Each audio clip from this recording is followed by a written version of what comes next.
Thank you all. We're going to call day 2 of our fabulous Madera meeting. Douglas? Chair. Chair Bradshaw. Chair Cruz.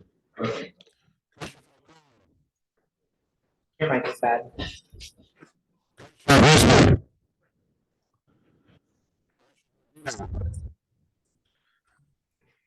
Chair Wheeler. Chair Wheeler. She cannot hear you. Commissioner Lugo? Commissioner Lugo's here.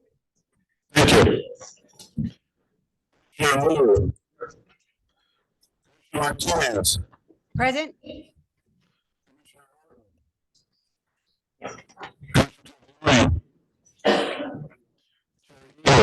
Here. Senator Emily. Here we have a quorum. Thank you, Douglas. You want to give us some instructions, please? Thank you, Madam Chair. For that mic online.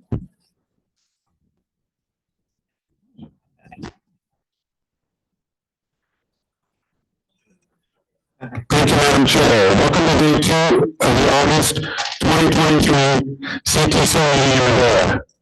Here.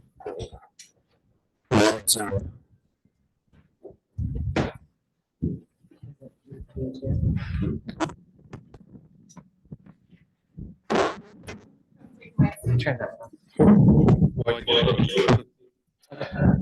Welcome to Day 2 of the August 2023 CTC meeting in Madera.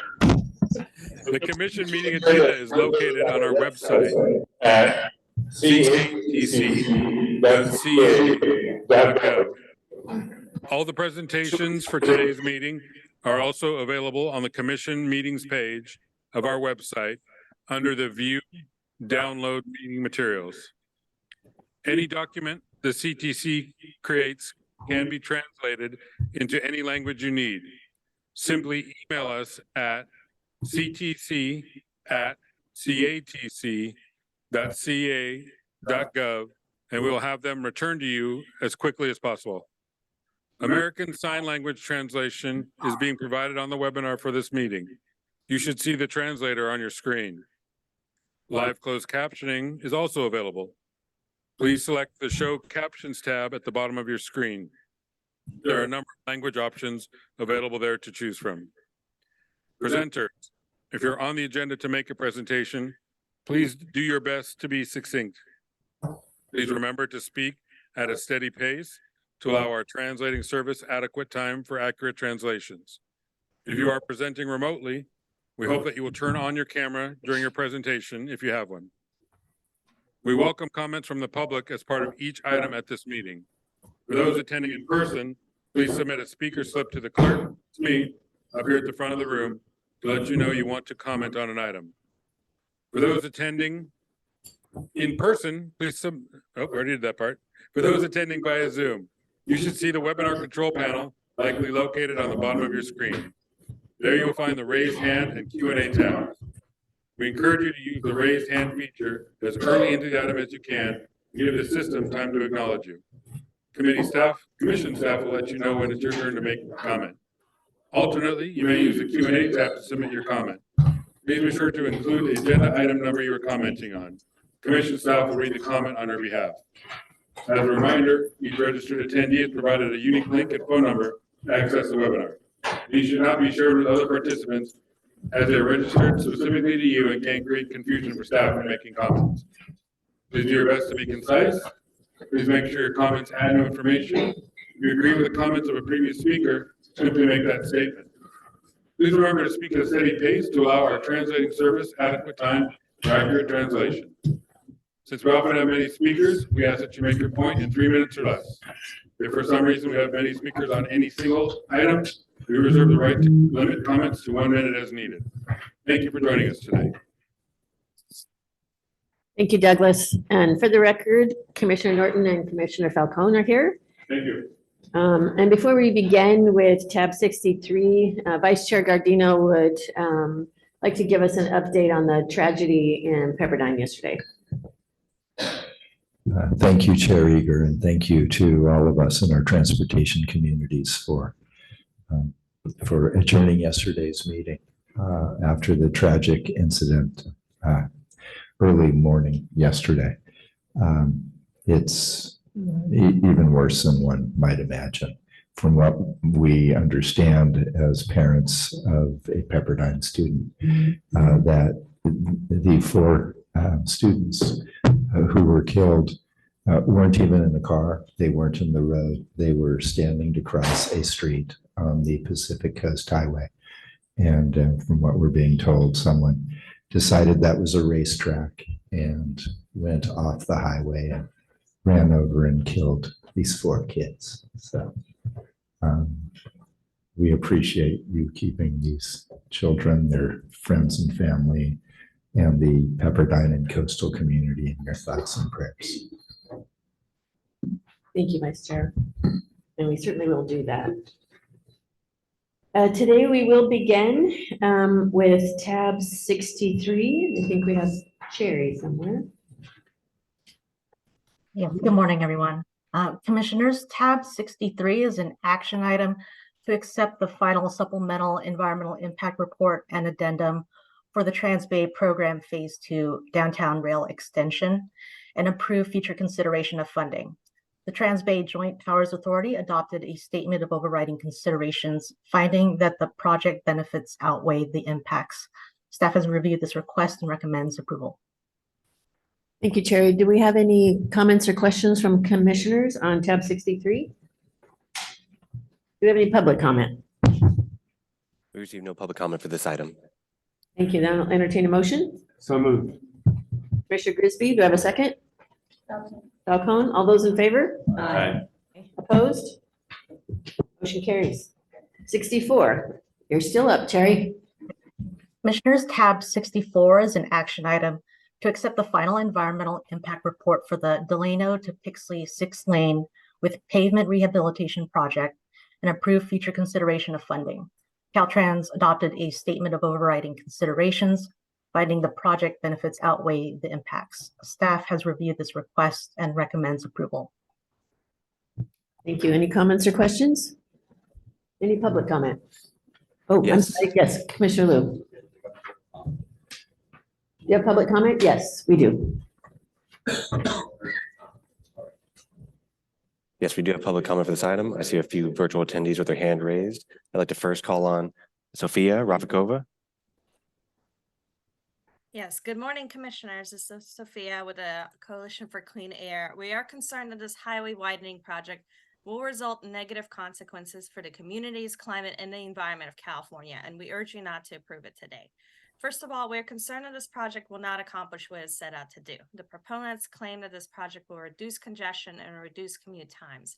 However, there have been numerous studies that have reported that increasing the amount of lanes does not reduce congestion, but would on the contrary increase it through a process known as induced demand. As the amount of space on the road increases, driving becomes the more preferred mode of travel, increasing the number of cars on the road until the additional space has been filled up. This increase in traffic also results in an increased amount of car and truck exhaust emissions, further lowering the air quality for the San Joaquin Valley region, which already suffers from the worst particle pollution in the entire nation. In fact, conversations conducted with local residents showed an increase in air pollution to be a primary concern, as well as concerns about the project contributing to potential displacement, impacting housing, resulting in harmful land uses, increasing noise, and polluting a local creek. Secondly, we're concerned that this project will irreversibly increase the number of vehicle miles traveled. The current EIR states that this project will increase VMT by 47 million miles on an annual basis.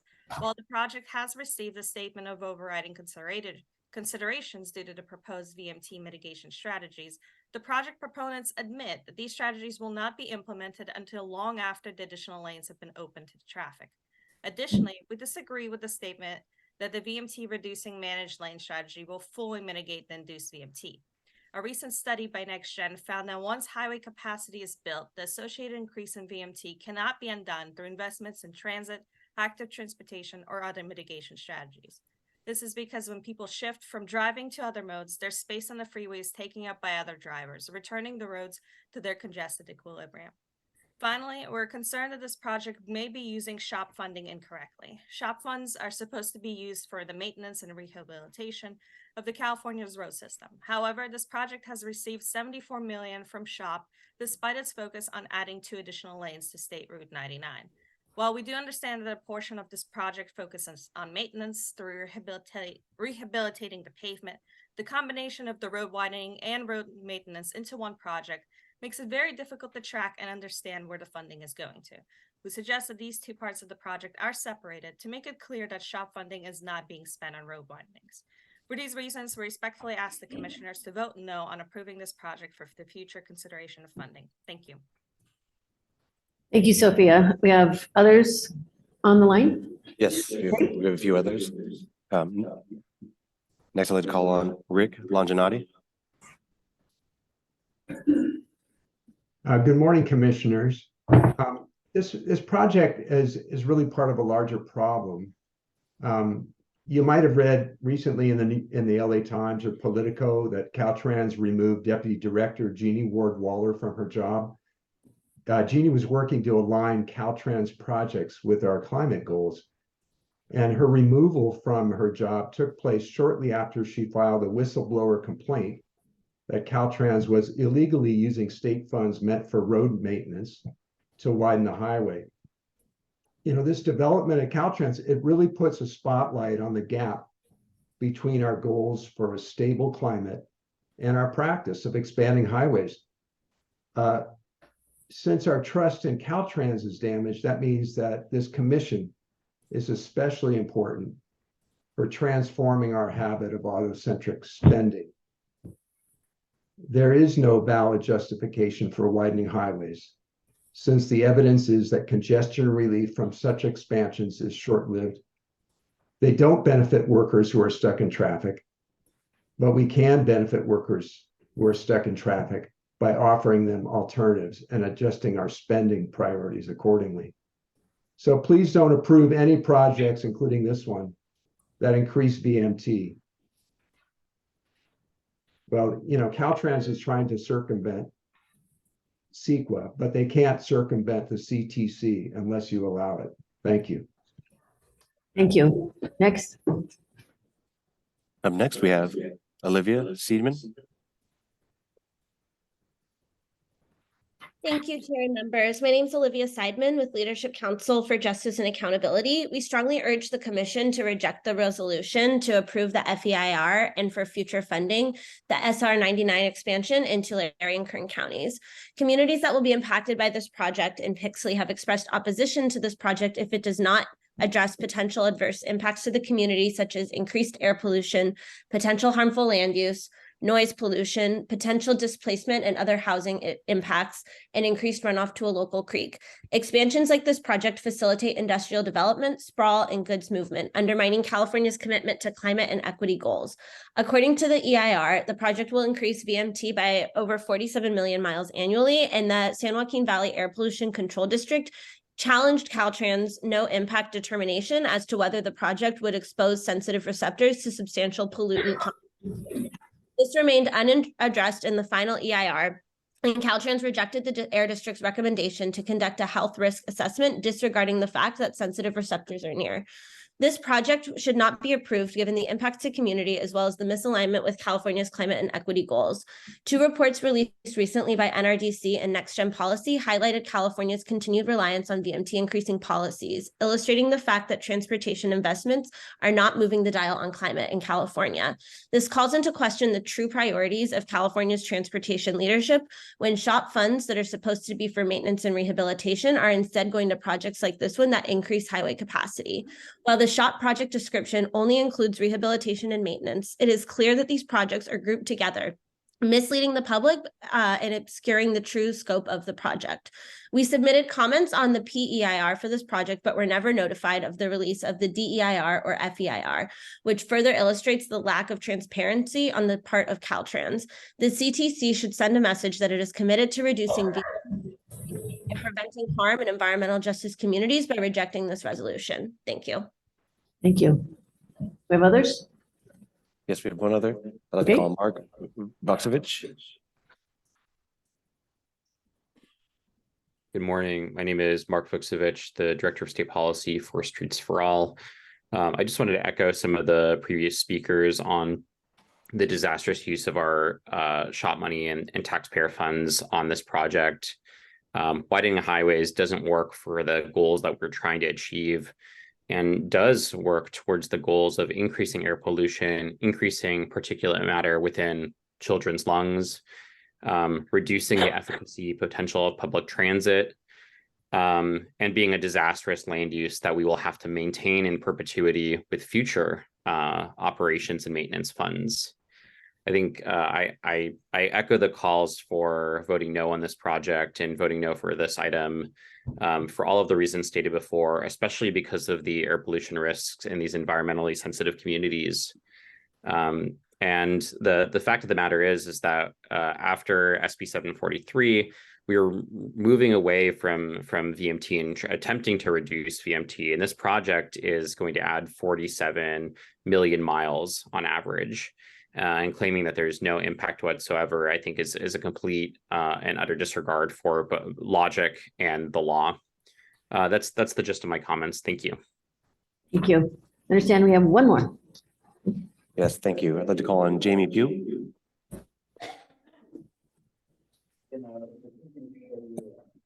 Morning, this is Jamie Pugh, calling in on behalf of Next Gen Policy. We recently released a report highlighting the urgent role that California's transportation infrastructure investments play in our state-adopted climate scoping plan. A recent NRDC report also found that our transportation investments are badly misaligned with those goals. And decades of research show that expanding highway capacity does not deliver benefits to the communities that they run through, and in fact have a lot of disbenefits, including worsening air quality and increased greenhouse gas emissions. So I'd like to echo Mark and Olivia's comments and urge you to vote no on this project. Thank you. Thank you. Any other public comment? Thank you. Commissioner Liu? Maybe I'll just start with asking for a little more detail from staff on the impacts of this project and the mitigation measures that were adopted. I've taken a pretty deep look at it, and I was a little confused as to why there weren't more significant investments to mitigate the VMT impacts. It just seemed to be that's more dollars, you get more VMT mitigation. So if we could start with that, I'd appreciate it. I think we have Caltrans District 6 Director Diana Gomez.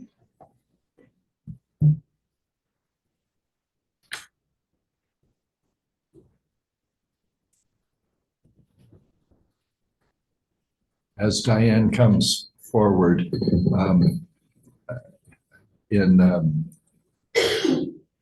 in the spirit of what Commissioner Liu asked for, would love to hear Diane's comments from Caltrans District 6, of course, but I would also like to hear from our own staff as well on the project. Good morning. So Diana Gomez, District 6 Director, and also with me here is our Deputy of Environmental for District 6. So we are, this project is fully mitigating the induced VMT with both the, specifically the managed lanes that we're proposing, and then also with the investments that we're making on the transit side. So this project will be fully, the VMT will be fully mitigated. Yeah, that looked to me like in the mitigation measures was the investments, but that the managed lanes was put off for some future time. The reason why we're holding off is we are doing a study on State Route 99. We're doing a complete corridor study on 99 from Kern County all the way to Sacramento. And so as part of that study, we are looking at when would be the best time to trigger the managed lanes, because we do have gaps in 99 still in 3 counties. So do we start in Kern County and do we end it in Tulare County? And then do we start it back up in Fresno County, end it in Merced County? So we need to understand when is the best time to trigger that managed lane. We already have a project program to be able to come in and do that. So that's what we're waiting for, is that study, is when is the best time to be able to do that. The other thing I found really confusing was that, I mean, despite everything I read about the use and so forth, that the analysis in the EIR and the transportation conformity analysis showed basically no additional diesel trucks as a result of adding these lanes, which seems to go counter to everything we've been told over and over again. And in fact, what specifically is in the CAPTI document.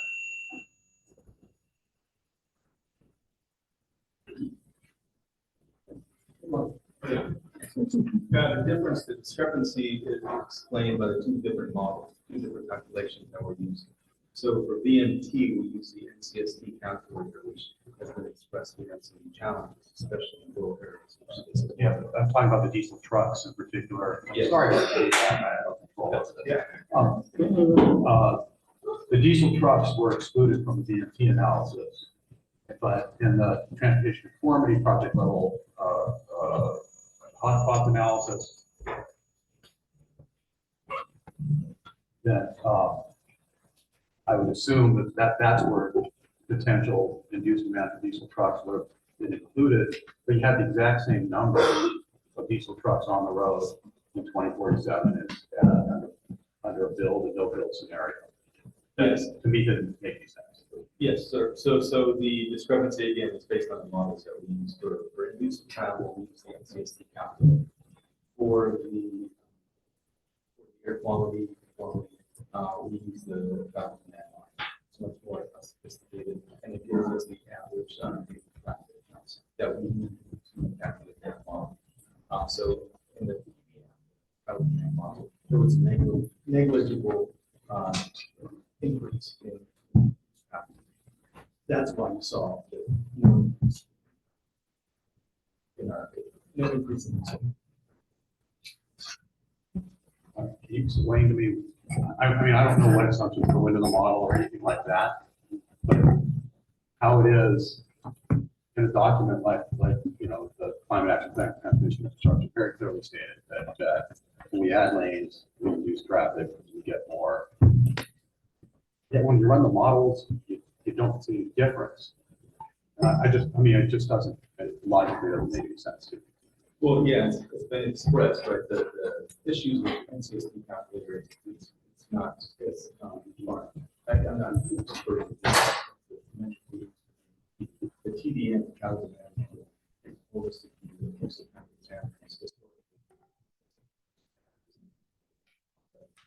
So we use the NCST calculator for the BMT calculations. It's essentially what it is. It's the department and then we mitigate.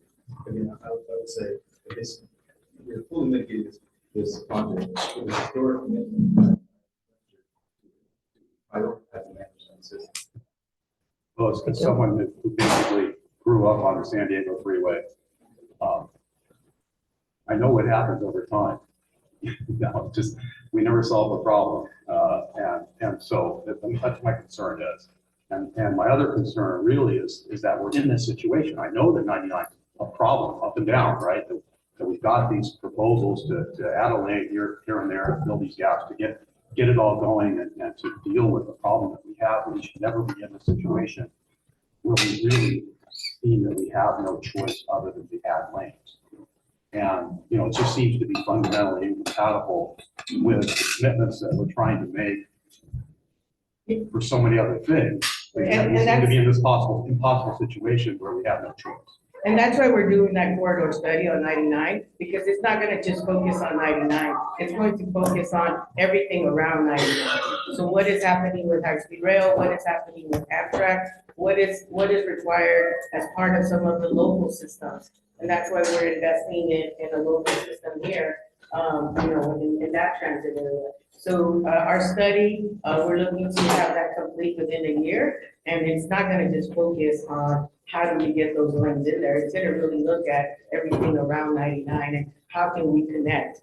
You saw about the Amtrak station moving closer to the high-speed rail station, which is a lot closer to 99. So we're really looking at everything holistically, but not just on actual 99. So we want to look at everything around it as well. Thank you, Diane. Thank you, Diana. We appreciate the fact that, as Commissioner Liu said, here in the Valley, there are no options. So what is it that we're doing, I think, is really important for us to look at the next 5, 10, 15 years. I don't think it's a secret that we want to get people off the roads. We want to get people into other modes. So I'm glad to hear you're studying it to see what can we do so that we don't keep having to do this over and over. But obviously at this time, this is our option. So thank you. And I think I have Commissioner Lugo who would like to ask a question, so don't go anywhere yet. Great. Am I coming in to the room Yes. audio wise? Yes, thank you. Thanks, Chair Eager. I have not so much a question, just a few comments. So I grew up in San Juan Capistrano, and the elementary school that I went to, San Juan School, was not only, something I learned as an adult on probably the unmarked burial ground of Hashiman people who had been tragically impacted by the violence of colonial encounters. So we had that kind of thing going on. We were also an elementary school that had been almost wholly segregated due to a schools of choice policy that our district had adopted when I was in kindergarten. So the vast majority of white families in the town had pulled their children out of our school so that they would not have to spend time with the children of Mexican immigrant families. So my elementary school, where I was, so fortunate to encounter really dedicated educators who did not bring racism into the classroom, thank goodness. I was really fostered as a gifted student there. Our playground was right along I-5. So we would every day go out for our fresh air and exercise to play on this playground that had two fences. There was the fence on our side, and then there was a kind of no man's land. And then about 3 yards beyond that, there was a fence on the I-5 side. We were just constantly accompanied by the sounds of the freeway, seeing the cars flashing through the vegetation. We made up different games about things that were lurking in that no man's land. I remember, what I now understand to have been probably things dragged there by people experiencing homelessness kind of popping up, like we saw a rocking chair one day. I'm talking about all this because I want to emphasize the way that our highway system is a living part of our communities, right? And as we have grappled with the mistakes our society has made that has led to the climate change disaster that we're in today, we have to reckon with that. And that means our way forward is often confusing and unclear. And when it comes to highway expansion in California, VMT is an imperfect tool. It's a very imperfect tool. What vehicle miles traveled tells us is an aggregate representation of things moving on our highways. That doesn't tell us what these car trips mean in terms of individual families and what kind of access to jobs they have. That doesn't tell us, what kind of access to quality of life people are able to get through having vehicle access or not in regions where there's not a significant investment in alternatives. Another aspect of highways being a living part of our communities is the jobs that they create, right? And as I've been trying to educate myself in the last month around the controversies that are going on right now that advocates have brought to our attention, it is very challenging for me as a commissioner to know whether we are being asked to approve projects because of the jobs that they represent, which is fantastic. I'm the child of parents who did not get college degrees. My mother has retired with a pension because of her union job that she had in a community college district. Absolutely in favor of our, families having access to good working jobs. But are we being asked to approve highway expansion projects because of those temporary jobs that actually could be provided in sustainable transportation options. I just feel confused about what it is that we're trying to achieve with this spending right now, because it's very clear from what advocates have brought to our attention and what I know from the research field that induced VMT is part and parcel of what we're talking about investing in. So I personally feel that there has been a breakdown of trust for me as a commissioner in terms of fully understanding what I'm being asked to vote on coming out of Caltrans in terms of these projects right now. And I can't help but feel that there is a lot of validity in the request from advocates to Governor Newsom that there be a moratorium on highway and interchange expansions until the investigations at Caltrans around Jeannie Wardwaller's dismissal are completed, because I am absolutely in favor of us continuing to invest in workers through our transportation systems. Absolutely believe in reducing, how many little brown kids like me are having to play next to big highways. And I personally do not feel confident right now that I understand what direction we're going in when we say yes here. Thank you, Commissioner Lugo. Commissioner Grizzly? Thank you, Madam Chair. So for me, I'm challenged in a number of ways. One, I grew up in an area that I understood heart and soul that the highways were our lifeblood. The logistics industry, that's the Inland Empire. But I also had to dodge cars on the way to school, getting on the freeway on-ramps. So I find this situation a little challenging, particularly since you're going to do a study of the whole corridor, but this is being presented before the study is complete. So I'm challenged as well.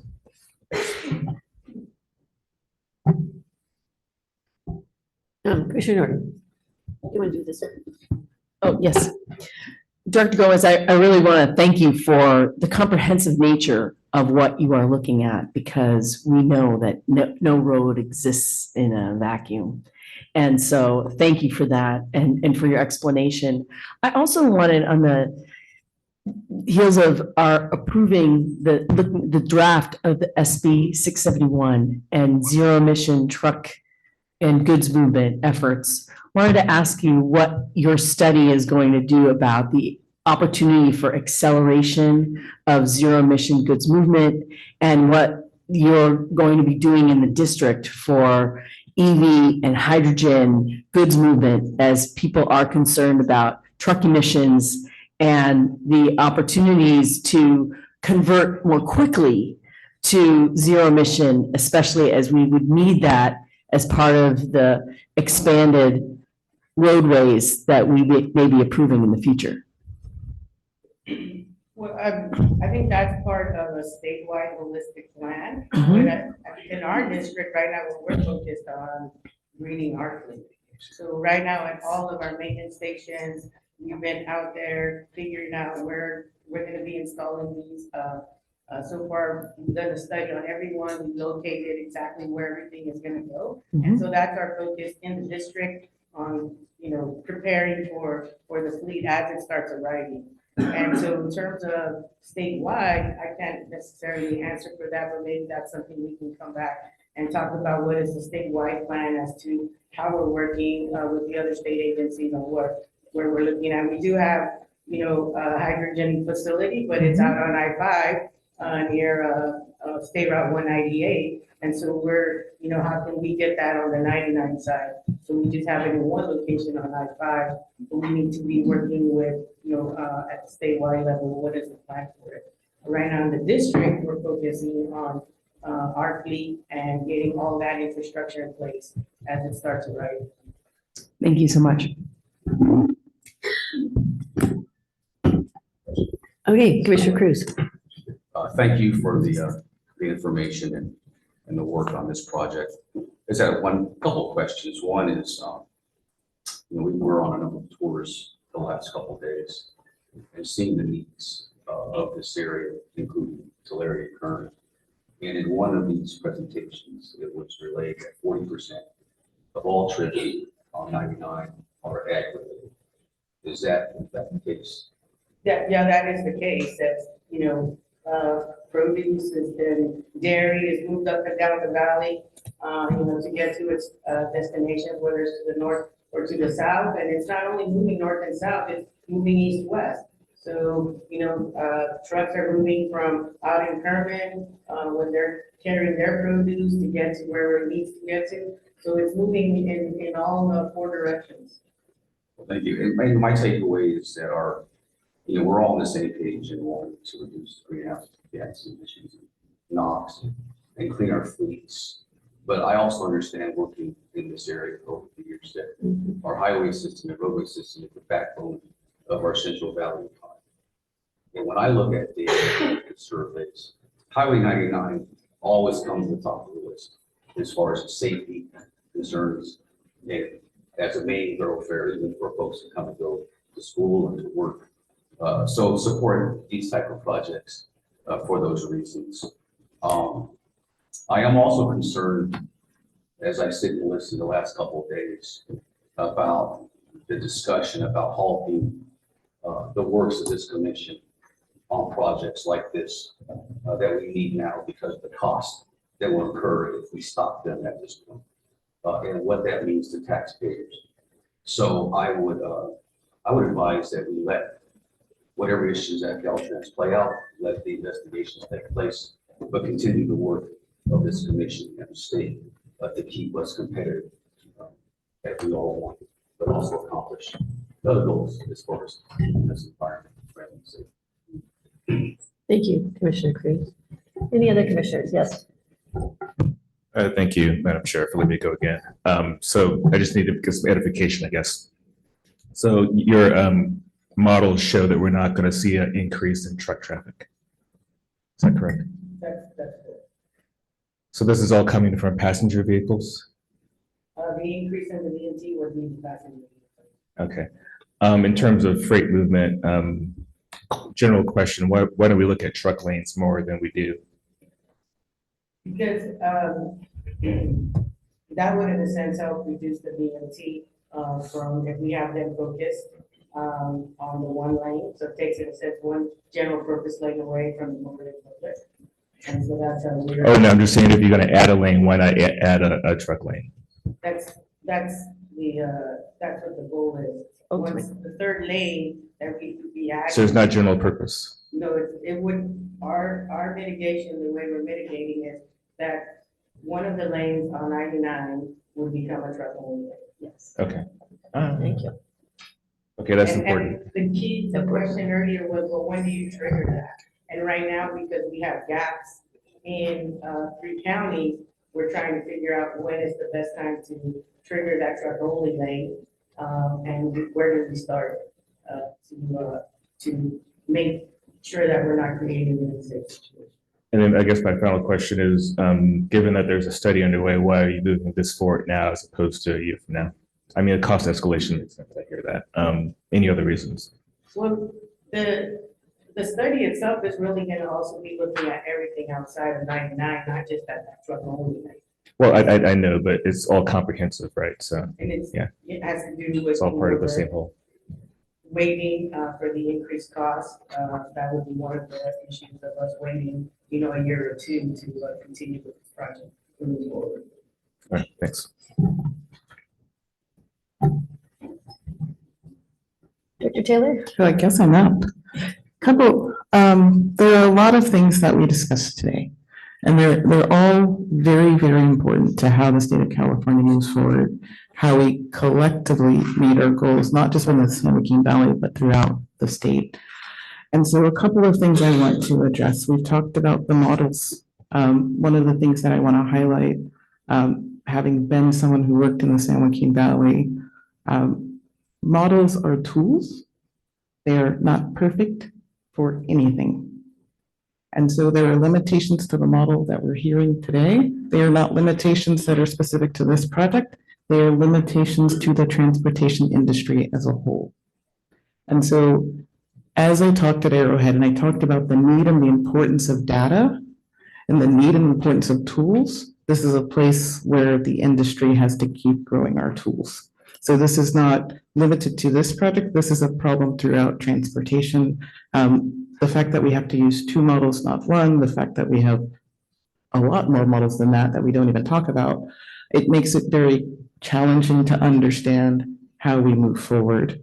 The second thing that I will talk about, I want to demystify a couple of things that we've heard today. Today, this project is a combined STIP and SHOP project, but this is the environmental document before us right now. Later on the agenda, we do have a SHOP allocation for the SHOP eligible work. We do not have the corresponding STIP allocation for the widening work on this agenda today. I think that's important because as we talk about how this moves forward, how we talk about which funds are eligible for which types of work, they are disaggregated in that way. Our team has been working to ensure that they have looked at that information and we are comfortable moving forward with the allocation today. In terms of the larger question of how we balance our state goals, this is a continuing conversation. We've had this multiple times at the commission. We talked about it when we talked about the California Transportation Plan. We talk about it when we talk about the Regional Transportation Plan guidelines. We talk about it anytime a plan comes before us, is how do we balance the multitude of state goals that we have, right? We hear the secretary talk about core 4. Those core 4 then trickle down into many, many other goals. But I think the most important thing as we think about how we step forward is thinking about the people and how this helps the people in the county of Madera, in the county of Tulare, in the county throughout the San Joaquin Valley.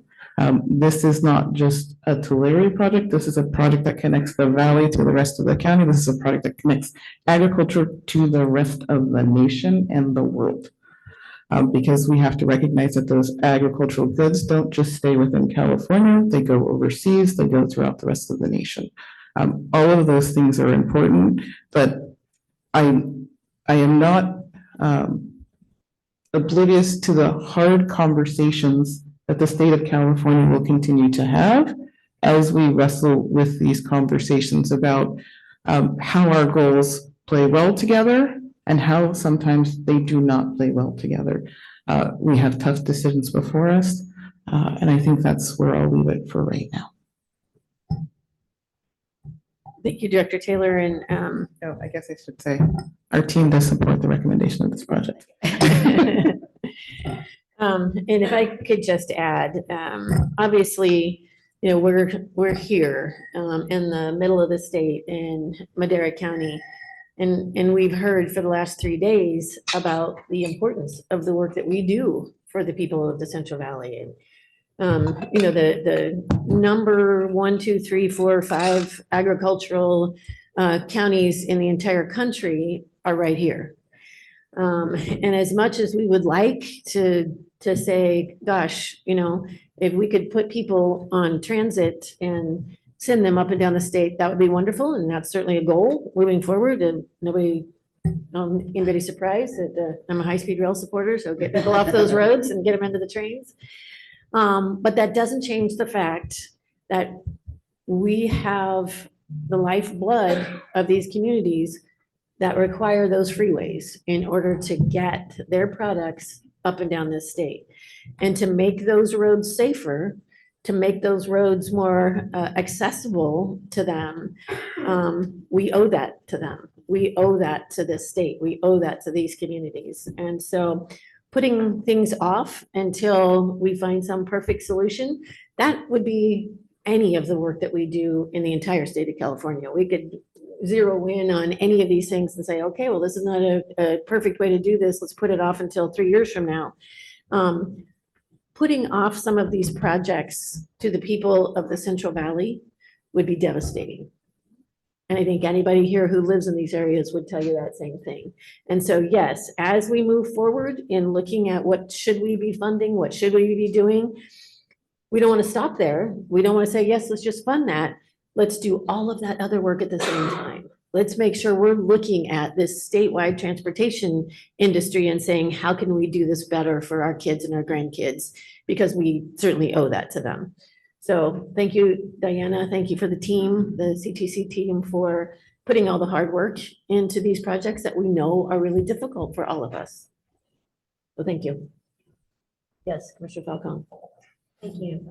Thank you, Madam Chair, and I really appreciate everyone's comments. I'm struggling. I just want to let you know, because, we developed relationships with many of you through our hearings and through our briefings, and you all work and act with passion for what you do. But I struggle because we have broad policy goals in the state, but we also need to move people. And it shouldn't be mutually exclusive. I appreciate the human, because that is where I come from, is how do what we do impact people? Are we making people's lives better? Are we making people's lives more complicated and healthy? And there is a human face to both sides. I'm hearing it from the advocate side. I'm hearing it from the community side. I'm struggling, and I've shared this, that how do we make better choices, decisions, projects that move the state in a healthier way? And I recognize that you can't apply certain BMT strategies everywhere up and down the state because communities are different.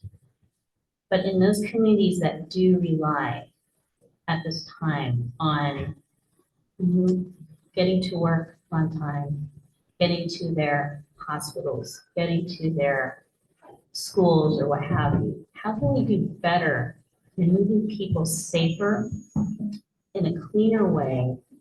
I'm just challenging, and this is not specific to the 99. I'm talking about broadly. How do we look at our statewide decision-making in transportation a better way? And I know that we're all passionate in what we do, and there is no criticism of what everyone's intent is and what we do with our project. But there's definitely differing opinions and approaches on how we move forward. And so I'm struggling. I realize in seeing a community and what they need, we need to move forward with what they need. But moving forward, can we look at projects holistically, right? Do we need to have parks right next to a freeway? And if we do, can we do something that'll mitigate the blight? Locating, as Commissioner Lugo mentioned, children playing right next to a freeway, right? Can we just do better? I don't want to stop projects, especially since we've been working collectively really hard on them. But I am challenging all of us too, as we look at projects in the future. How can we holistically? Are we planning communities in a healthy and safe way?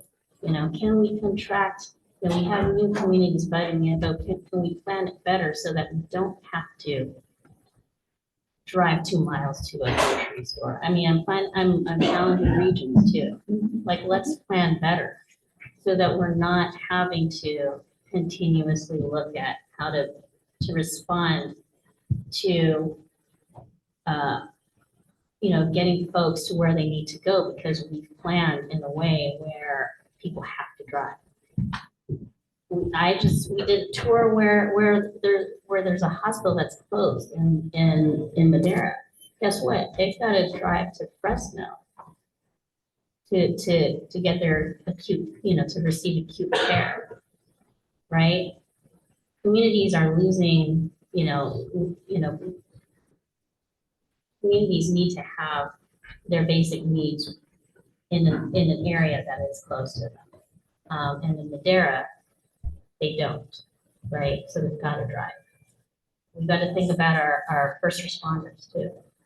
So I thank you, Chair, for letting me indulge, but I feel like I need to make these broad statements because, and again, Diane, it's not it's not directly at you and your project, but I think, you know, as we look forward, this is an opportunity for us to really be mindful, as we're looking at projects in the future, so we do better. That's all I have to say. Thank you, Mr. Falcone. Sure, then Commissioner Martinez would like to say. Thank you, Madam Chair. First off, I want to commend all my colleagues for your comments and wanting to thank Director Diane for her articulate reasons of why to move forward. You know, I want to talk a little differently. Being a commissioner, you know, I think we all know it's a huge responsibility. But with that, we also came into this space with guidelines and you know, funding that have mandates from the federal and the state legislature. And we have then we have politics. You have a state legislature and you have a governor who want to move this state forward, just like all of us as it pertains to climate, ensuring that we're able to get people moving in different modes. But we also have to be honest with ourselves. We are not going to get folks off the road anytime soon. Let me state that for the record. What we're doing, and Commissioner Lugo, when we've had this conversation, is that we're changing technology. We're not getting cars off the road. We're moving to electrifying vehicles, which means there will still be vehicles on our roads, whether it be freight, whether it be different forms of electrical trucks, whatever have you, the technology, hydrogen in the future. That's what we're doing, and we're giving time for the industry to do. But we don't have those honest conversations. And I think it's imperative that we do, because the general public are having those conversations. And so when we do have certain mandates as it pertains of how these jurisdictions are being funded, to be honest with you, they are eligible for a lot of this funding, or they wouldn't be coming to us. And so I'm also continuing to advocate to advocates that they have to have the conversation in regards to the funding structures of how money is coming to us and what we are approving if we want to change the landscape when it comes to ensuring that we focus on all modes of transportation. And until we do that, you know, we will continue to have these ongoing conversations. The last thing that I will state as well is that we have a one size fits all in California. And what we experience in Fresno or Madera, where you all are at today, is very different in Los Angeles. It's very different in Orange County. And we also have to have that kind of honest feedback as well, is that we can't expect what's happening in San Francisco or in the city of Los Angeles for a Fresno or Madera to just buy into that. That may not fit their constituency. It may not fit currently the uses that they currently have. It doesn't mean that they're not moving towards transitioning into different modes of transportation that are healthier, that are cleaner, that the community seeks and wishes. But we're not there in every community across the state of California. And because we do travel, we're able to see that. And so I think it's important for us to have this dialogue and be open and candid, as Director Tanisha Taylor has been, and what she stated earlier. The one thing that I will say and move forward, that, you know, it does bring heartburn to me personally. But I also know that I represent an entire state. But we also have to recognize that if we are being asked to support CAPTI, to support, you know, moving towards a cleaner and more friendlier environment here in California, we have to recognize that the current route that we're going in is fairly slow. And we will not be able to move forward as quickly as we wish until we continue to have these honest conversations, not just with Caltrans, but with our partners, with ourselves. And to be honest, I don't think we have. And so I'm sharing that here today, that, you know, if we want to move towards CAPTI goals, we have to also look at our funding structures and make those changes along the way. And we obviously don't have that authority here as a commission, but we do have a voice to communicate at the federal level and also with the governor and the state legislature. And so I'm always torn of having to vote on projects like this, because personally, I don't support extending our highways. I don't believe that is the right direction for this state. But I also take into consideration the dynamics of the current jurisdictions and the time that they need to also move towards ensuring that they have safe, adequate and multimodal transportation. And so, you know, whether it be with this issue here or in Orange County, you know, I'm the first to say, look, personally, I don't support this. But I also understand where you're coming from, and what your current structures are, and what you're eligible for. And so what I would just ask, Madam Chair, as we move forward into my fellow commissioners, is that we don't continue to treat every project as a one size fits all. I think it's important for us to look at the various jurisdictions and where they're at, and figure out ways of how we can work with them. But at the same time, I also think that they need to articulate to us the honest truth, and not in the name of safety of why they're doing auxiliary lanes or expanding additional arterials. That's one of the things that frustrates me the most, is when folks are saying that they're doing it for safety reasons. And obviously safety is a huge concern of mine and of all of us. And we want to make sure that we have our safe roads, that people can walk, bike, and commute in a vehicle in a safe way. But at the same time, we have to be honest for the reasons that I articulated earlier about where we're going and how we're going to get there. Thank you. Thank you, Commissioner Martinez. We have any other? Commissioner Liu, did you want to? No? Then Commissioner Grizzly?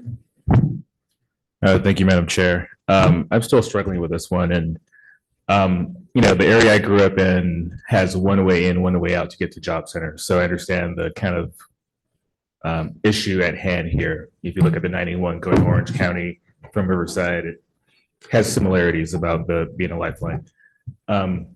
Secondarily, I think it's good for the advocates to call the question or the general topic, but I don't know if this is the right project for that focus, given that we are talking about truck lanes here, not meant to be general purpose lanes long-term, right? Right. So I think they have the right ethos, the advocates, but I think this is a borderline project for them to aim their focus on. Thanks. Thank you, Commissioner Grizzly. Vice Chair Gardino? Thank you, Chair Eager, and I want to thank my colleagues for such thoughtful comments that reflect where we come from as we do our best to serve our state and the different regions, and therefore different needs within our state. I've learned a lot from each of you from those comments. I'm going to support our staff's recommendation, which is consistent with Caltrans District 6 recommendation as well, and move this forward with the nuances that we've captured today and so well articulated by each commissioner who commented it as well. And Commissioner Martinez, I want to single out your comments especially. I thought that was just so well articulated, as Commissioner Grisby's were as well, about defining precisely what this is going to do, rather than a more sweeping comment about the project. That helped me as well. So with that, I would move that we support staff's recommendation on item 64. Thank you. Do I have a second? I'll second that. All those in favor? Aye. Opposed? Oppose. Commissioner Lugo, was that you? Yep. Okay, motion carries. Thank you. Madam Chair, if I may, if someone parked in the superintendent's school spot outside, someone driving a white Tesla is in the superintendent's spot, so if that might be you, they would have to remove that vehicle. You just described about 1/6 of the cars in the parking lot. That's the information I have. Okay. Thank you. Superintendent's parking spot has to be better tomorrow. Yeah, I'm parked way in the back, but I will go check. I have a feeling it wasn't. I was trying to get some steps in this morning.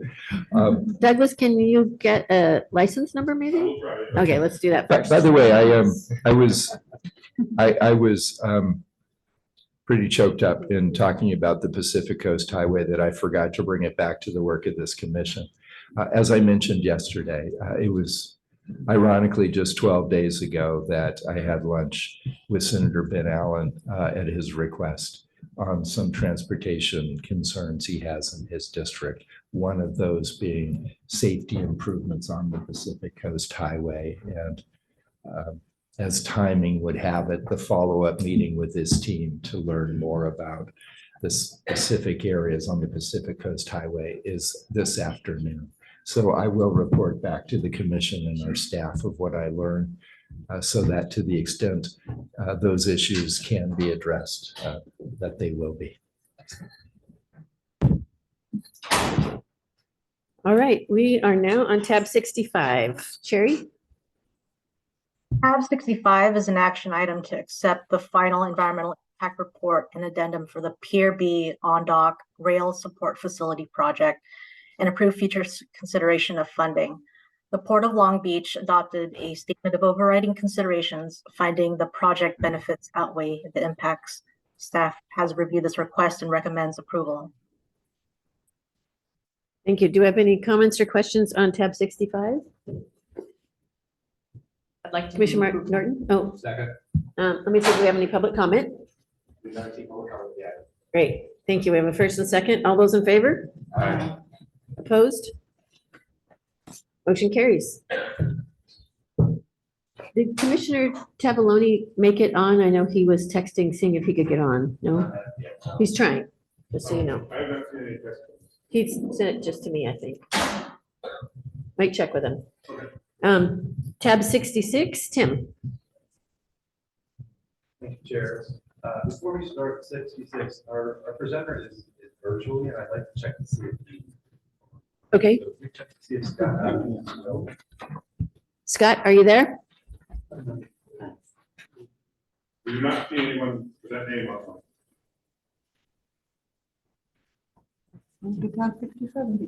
Yeah, we can move to 67.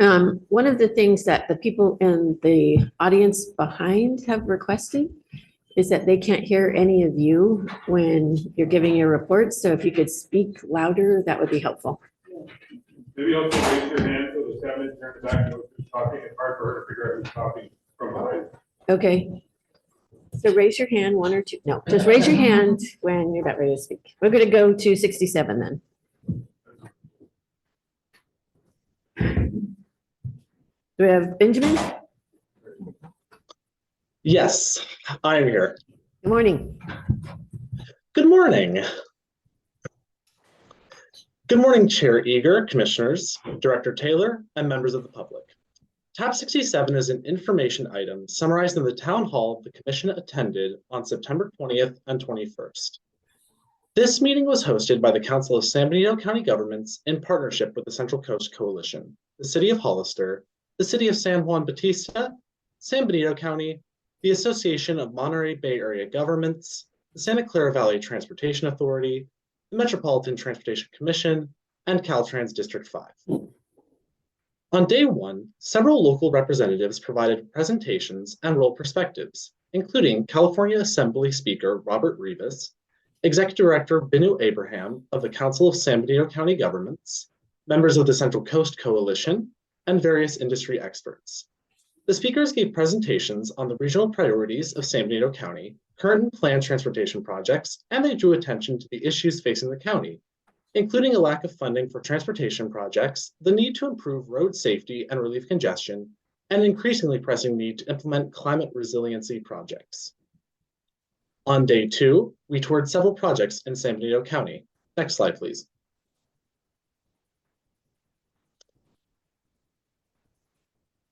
First, we view the site of the San Benito Route 156 improvement project and heard from project managers. This project is on track to be completed in fall 2025 and will construct 5 new miles of 4-lane at-grade expressway from San Juan Bautista to Business Route 156 near Hollister. The primary intent of this project is to reduce peak hour traffic congestion and provide significant safety benefits. Next slide, please. Next, we visited the Fabric of Life project in San Juan Bautista. This project is fully funded by the Clean California State Beautification Program and is designed to improve the Washington Street undercrossing in San Juan Bautista with a colorful mural and erosion control features. Next slide, please.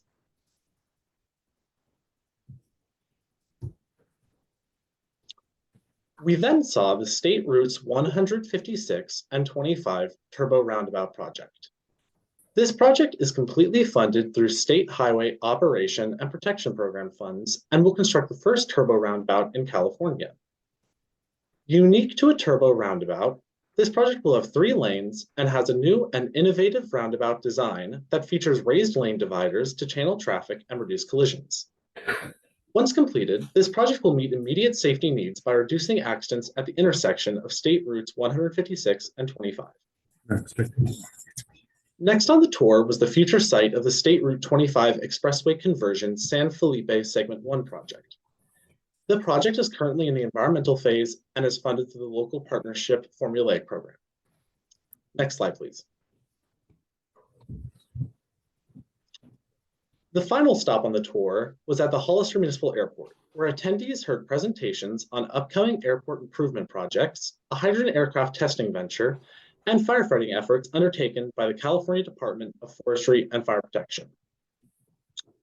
Commission staff would like to express our thanks to the bus service, CAL FIRE, and to all members of the represented agencies and government bodies for their hospitality and for their work in organizing this informative and educational town hall meeting. Thank you. Thank you, Benjamin, and great job in presenting to us today. You forgot to mention one little thing. We had really good hamburgers that were barbecued by those firefighters at the very end. So we should take pictures of that, but that would have made everybody jealous, right? Thank you for the information. We appreciate it. Do we have Scott yet? Do we know? Not yet. Not yet. Okay. Do we have any public comment? We don't have any public comment yet. Thank you. Then we will move to tab 68. Leanne. Good morning, Commissioners. Tab 68 is an action item for the adoption of the fiscal year 2023-24 road maintenance and rehabilitation account, local streets and roads, funding subsequent report of eligible cities and counties. For jurisdictions to be included in the fiscal year 2023-24 subsequent eligibility report, jurisdictions must adopt by resolution a list of projects expected to be funded with the fiscal year program funds for which eligibility is sought. The list and resolution must be received by the Commission no later than September 30th, 2023.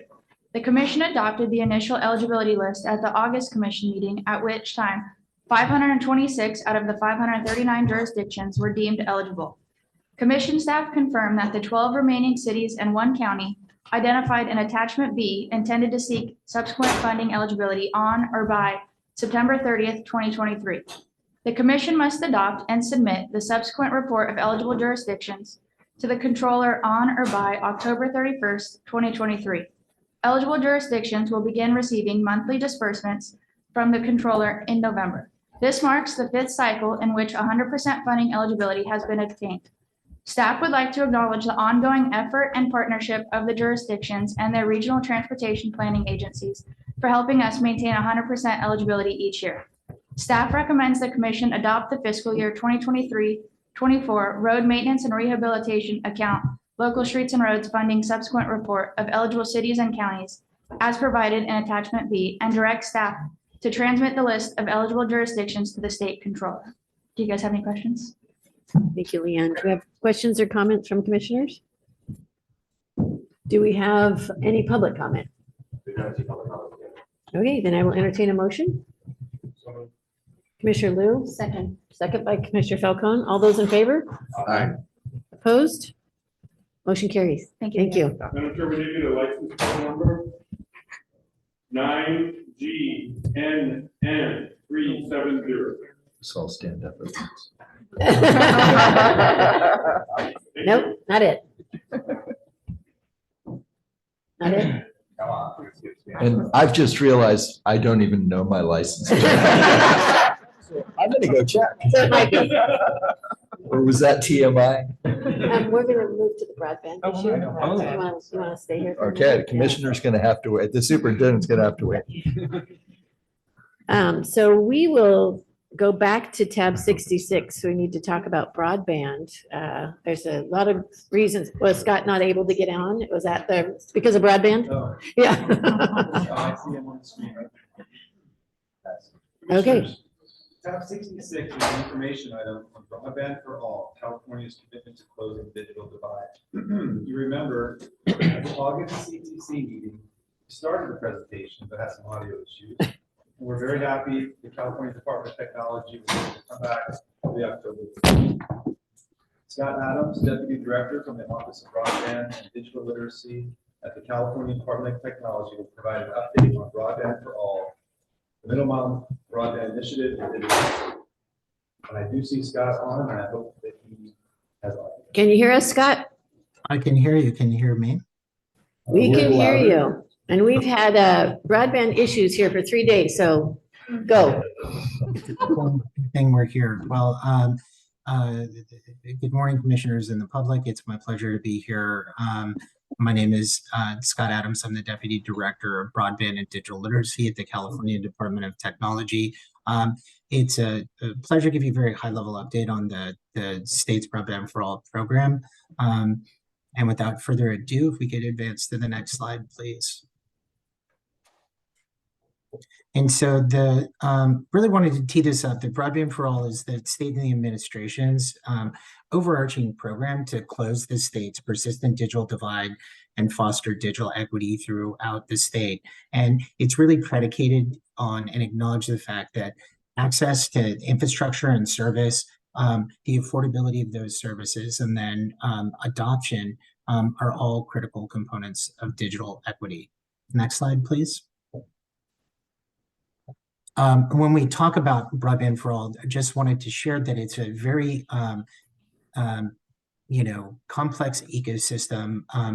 Broadband for All is an umbrella of many different interdependent and complementary programs that began with the historic work of the California Broadband Council and its members, was really evolved when the governor issued his executive order on broadband during the COVID pandemic, really framed out in the Broadband Action Plan in 2020. And then in July of 2021, with the historic Senate Bill 156 and accompanying budget legislation, the $6+ billion to invest in infrastructure and last mile service that really kicked off the Middle Mile Broadband Initiative and the complementary last mile programs that are administered by the Public Utilities Commission.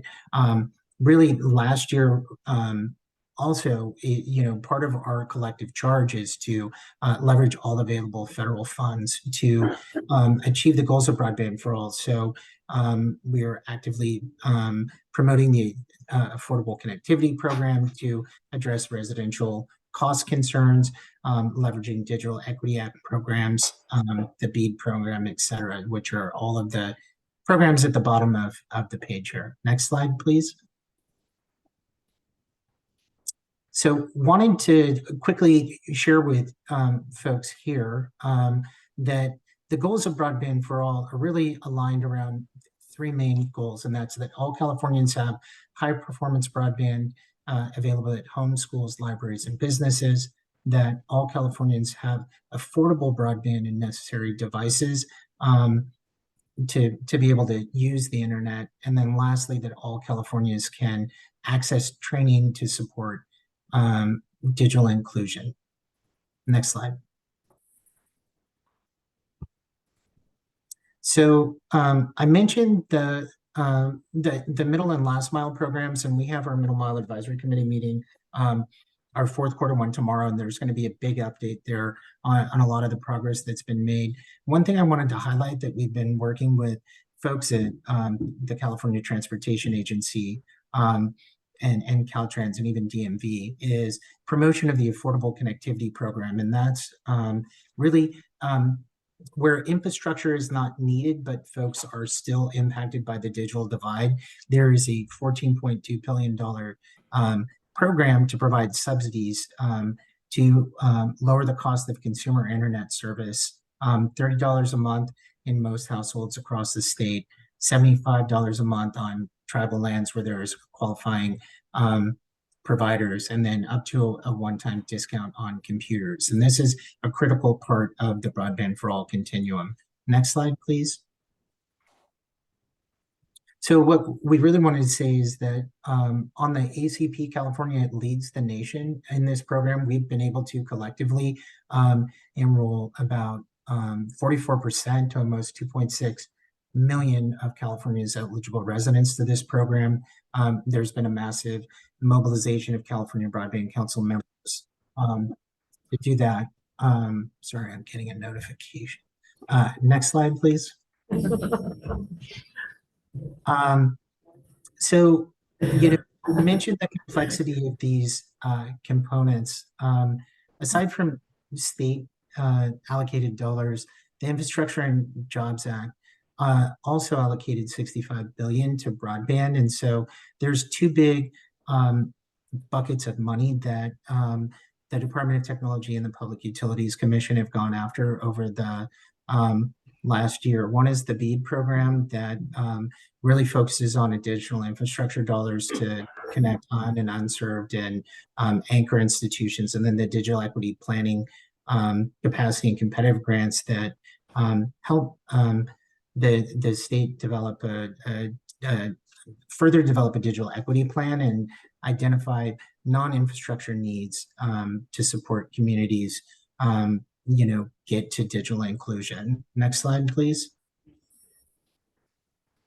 And so, both the Department of Technology and the Public Utilities Commission have been working over the last 10 months with CalSTA, with Caltrans, and a number of different state agencies and partners and stakeholders throughout the state to both develop their BEAD 5-year action plan on the infrastructure side that can support investments, but to develop a digital equity plan. The visual here on the left is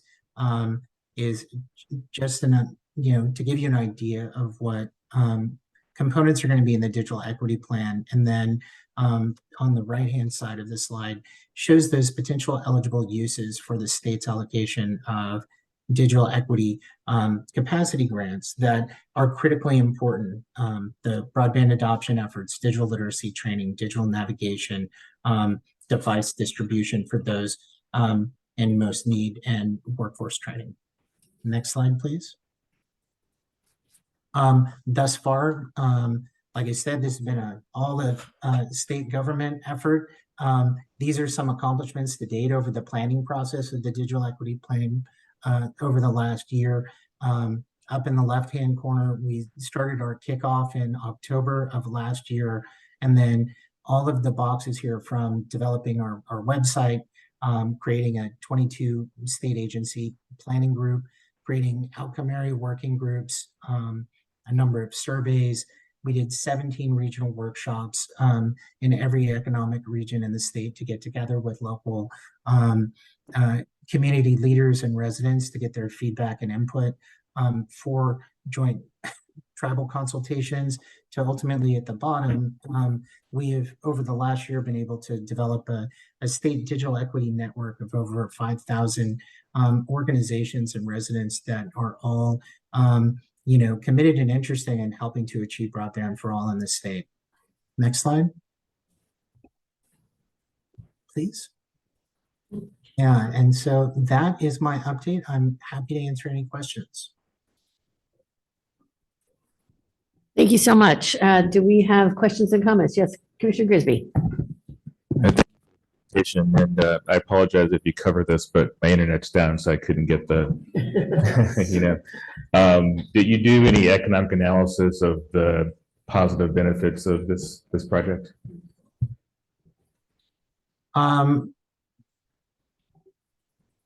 So I'm sorry, could you ask that question again, sir? Sure, yeah, no problem. So essentially what I'm asking is, a lot of times investments have a multiplier effect.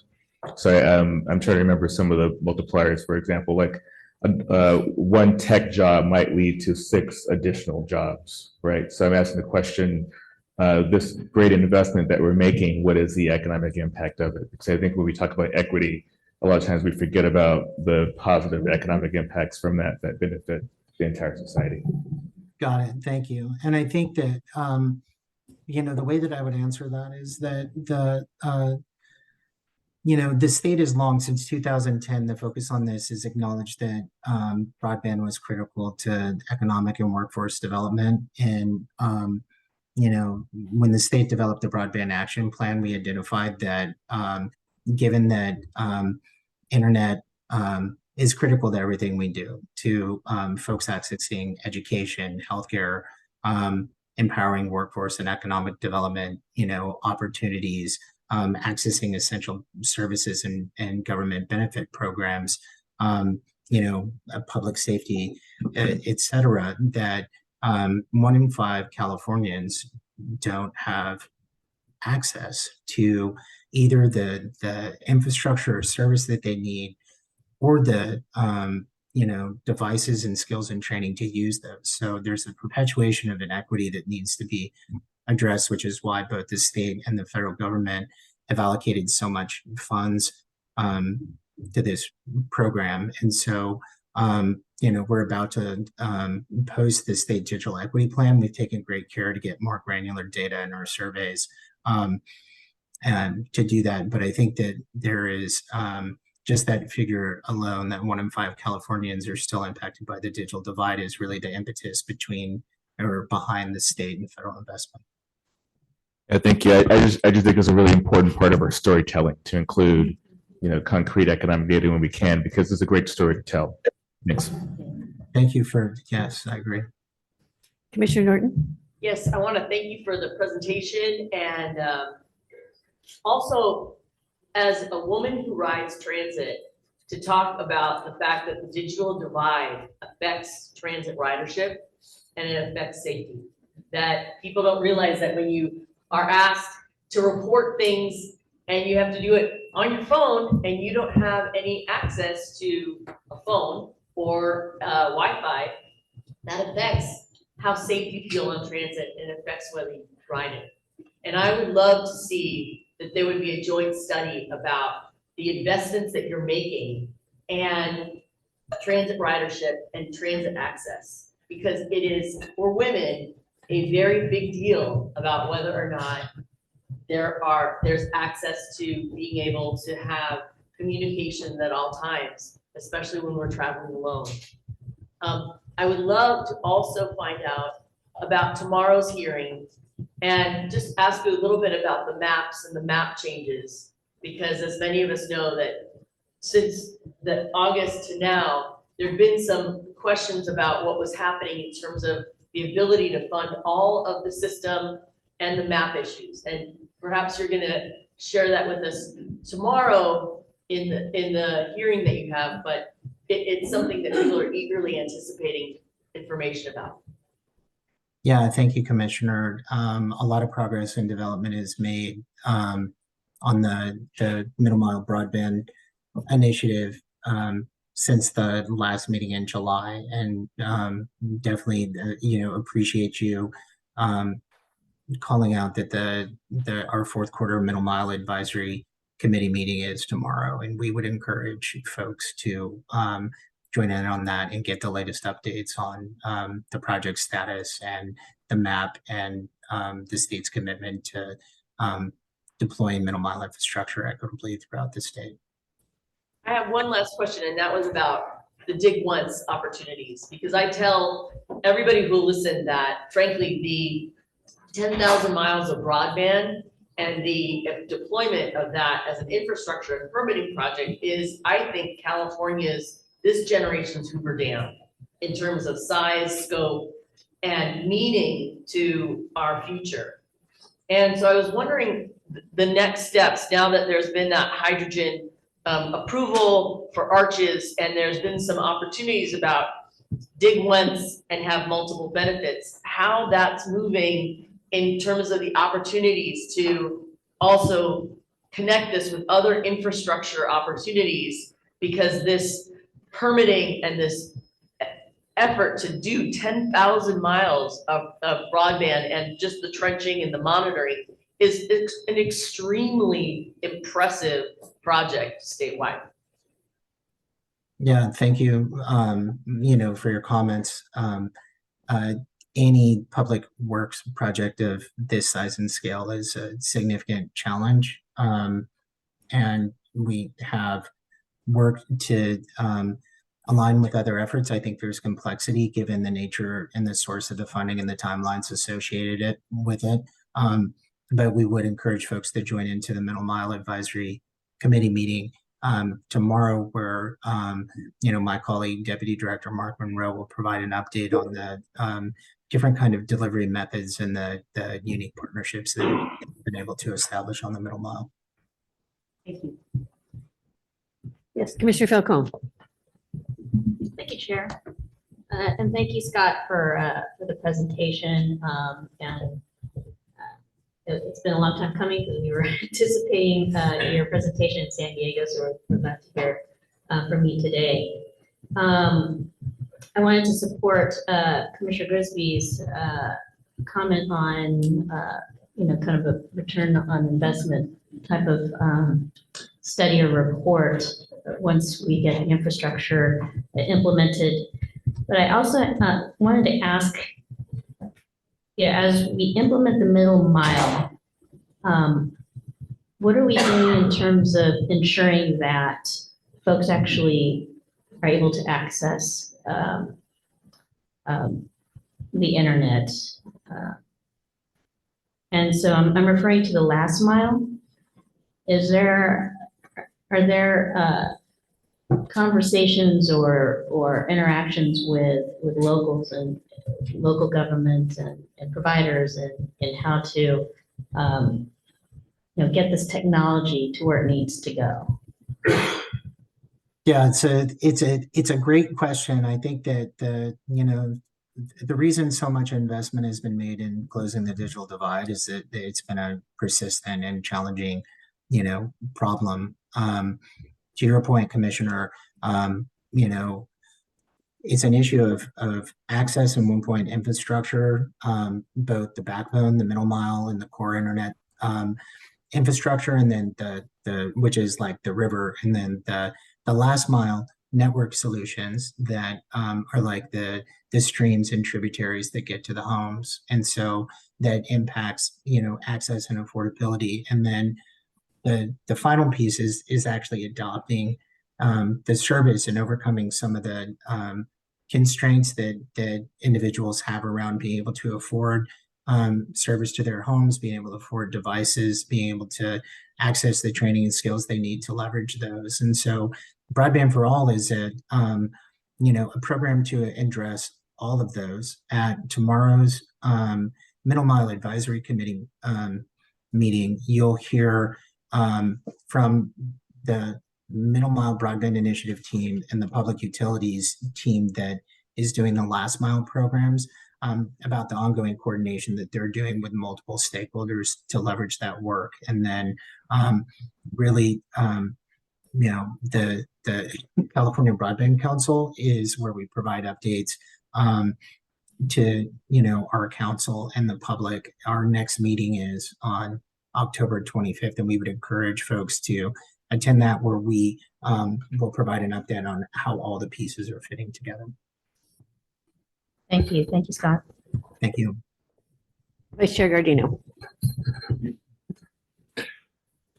Thank you, Chair Eager. And Scott, thanks for joining us today. I wish we were all in the same room for this important conversation.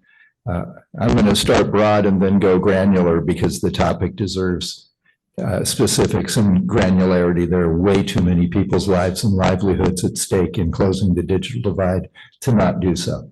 And as our stakeholder community may not know, in the governor's 2020 4-page executive order, the California Transportation Commission is actually one of the named public agencies to engage in this middle mile effort of broadband for all. So we actually have a role in this process that I know our staff and my colleague commissioners all take seriously.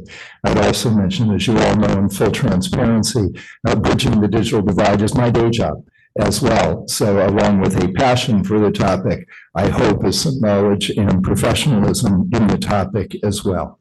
So starting broadly, the governor's executive order, as Scott appropriately called out, is that all Californians have high performance broadband at homes, schools, etc. It's all. That is the goal of the executive order. It's also the goal of the federal money that we're getting in the bipartisan infrastructure law of 2021. It is very clear, as is the notice of funding opportunity at the federal level from the Department of Commerce. It is 100% of unserved and underserved locations, primarily families.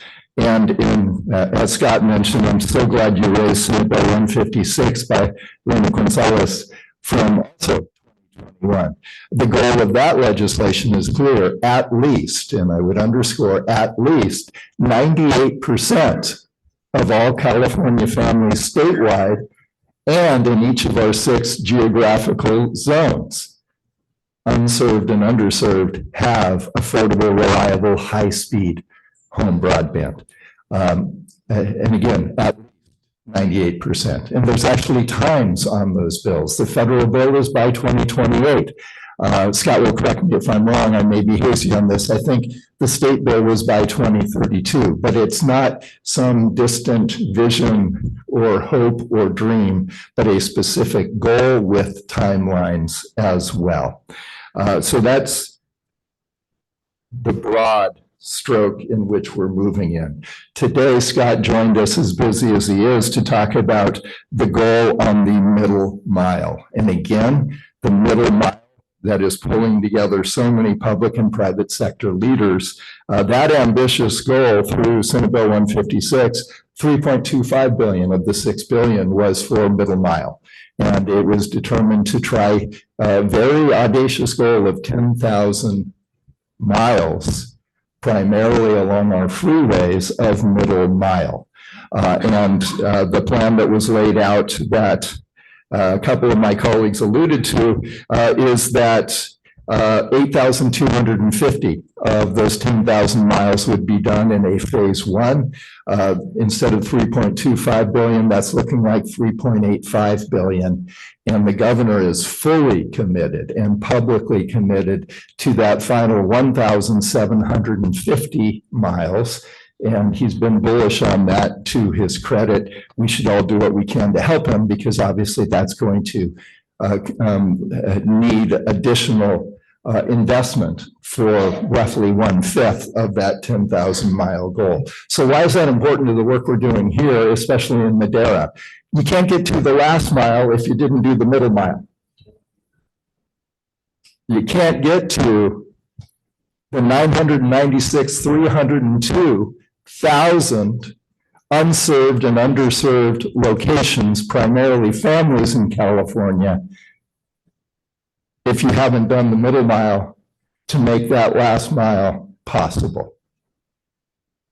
And according to the Public Utilities Commission's consultant, in their draft 5-year BEAD action plan and then their final 5-year BEAD action plan, we don't have the money to even get to all the unserved, let alone the underserved, let alone to any of the community anchor institutions, schools, hospitals, etc., that Scott also mentioned as a goal, let alone using that money for digital equity plans and the other items called out in the federal legislation.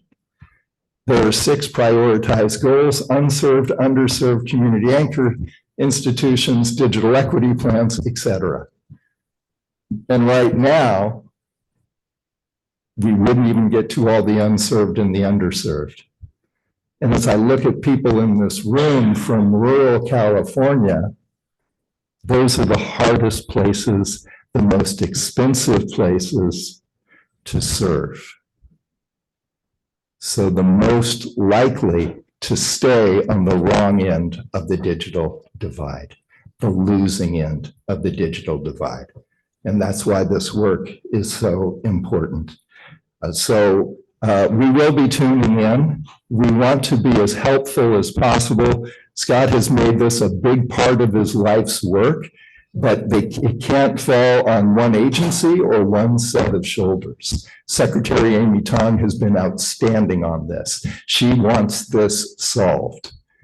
She wants to be goal and standards rigorous with all technologies at play to meet those middle and last mile objectives, or we're going to run out of money long before hundreds of thousands of California families ever are on the right side of the digital divide.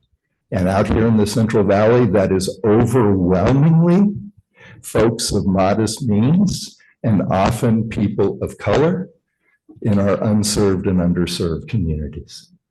So, Scott, I'd love to have coffee with you, even if it's virtually, because I have so much digging in I want to do on the great work that you and your colleagues have been doing. But know that the CTC is committed to this task and want to step up in our role individually and collectively to be of value. By the way, if I've gotten anything wrong on my data, please correct me publicly because I said it publicly and I don't want to pass along anything that may have been incorrect. Well, thank you for your comments. Thank you for your partnership. Thank you for your advocacy, Commissioner. It's always a pleasure to see you. I think that in broad strokes, your comments captured the scenarios that this is a big challenge. There's millions of Californians that are impacted by it in different regions throughout the state. And unfortunately, those most vulnerable among us are impacted by the digital divide, and there is an abundance of resources and there is an abundance of need, and we are doing the best job that we can to leverage the resources that we have to solve the problem. Yeah, and I may not have heard you right. You're absolutely right about the abundance of need. I think you said an abundance of resources, because that I would agree with. Finances are finite. Yeah, The draft and final plan from the PUC acknowledges, as they should in a transparent manner, we're at least $5 billion short of the funds needed to cover the unserved and underserved in California. That we have 5, that we need a minimum of 9.78 billion, minimum. And that the hardest places to serve tend to be in rural California and often in stranded streets in our urban areas like San Diego, as Mayor Gloria has pointed out, Commissioner Falcone. And others have as well. But those are the toughest places to serve topographically, geographically, and distance from a middle mile connection to get to that last mile. Thank you, Vice Chair. Any other commissioners like to make a statement or have a question? I think we just need to drive it home with one more point. There are roughly 39 million Californians, 39 million of us. And not all of the unserved, they're called broadband serviceable locations. I try not to go into acronyms ever or geek speak, but BSLs, broadband serviceable locations. Most of those are homes. They're not all. But the ones that are home, California has an average of 3.14 people per home. That means 3 million out of 39 million of us currently are unserved or underserved. That's how much is at stake for this commission to work effectively with Scott and his peers on both the middle mile and the last mile if we're going to solve this ever, let alone a timely way. Thank you. Any other comments or questions? Do you have Just any real public quick. comment? Oh, wait, I do have one. Commissioner I Cruz. appreciate Commissioner Gardino's comments and echo a lot of his concerns. And, given our frustrations with today's, the last couple of days, you just imagine the frustration of a young student just up the street trying to do his or her homework, or a family trying to get health test results and can't go online to receive those. I've always been a strong advocate of leveling the playing field for all Californians, especially students who really can't compete because they lack access to technology. And this is a great step in the direction to close that divide. And I want to do whatever I can as commissioner to help advance the goals of the middle mile, last mile program. So I appreciate the work that's done, hopefully being involved in the work that will continue to take place, because the level of importance of this issue was only raised more, obviously, with COVID, but we came along the way from the folks who need it most. Thank you, Commissioner Cruz. Do you have any public comment?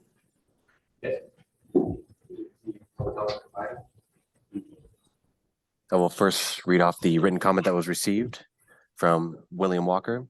He writes, "My mom is 75, retired, disabled, and on a fixed income. She's been trying to sign up for ACP for several months.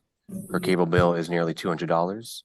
The intermediary third-party programs that sign customers up require requesting a code from a website that is mailed via postal service. The process is cumbersome. Making this program easier would be a benefit. Walk-in centers for those without internet proficiency would be helpful. Thank you." We do have additionally one attendee with their hand raised at this time. I would like Before we go to that, if we may address the ACP issue that caller just raised. And I'm so glad that Scott brought this up too. The affordable connectivity program is a federal program. It's a great program. $30 for folks who are of modest means monthly towards their broadband costs. $75 for those of our brothers and sisters who live in tribal nations. Those funds run out April of 2024.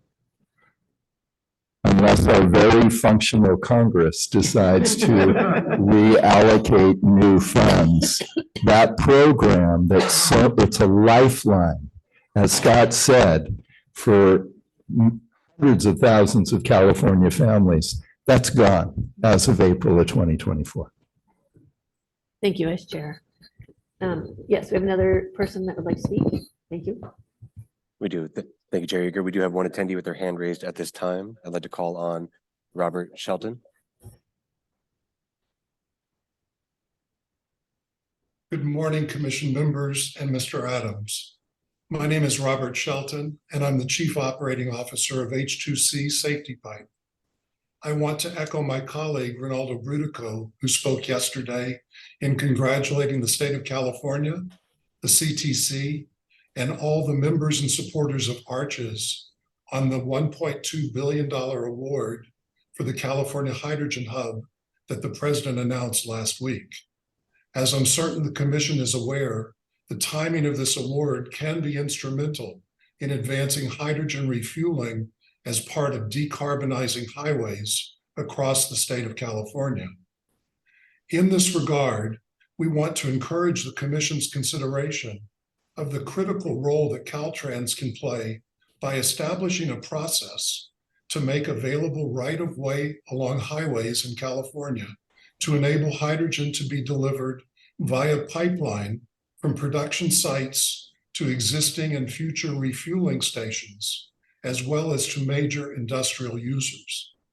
This single act of making right-of-way available for hydrogen pipelines that are properly designed to provide continuous monitoring and control of hydrogen leakage for both safety and environmental reasons will result in reducing the cost of delivering fuel cell grade hydrogen from several dollars to less than 50 cents per kilogram, and will simultaneously increase the reliability of supplying these stations and these industrial users.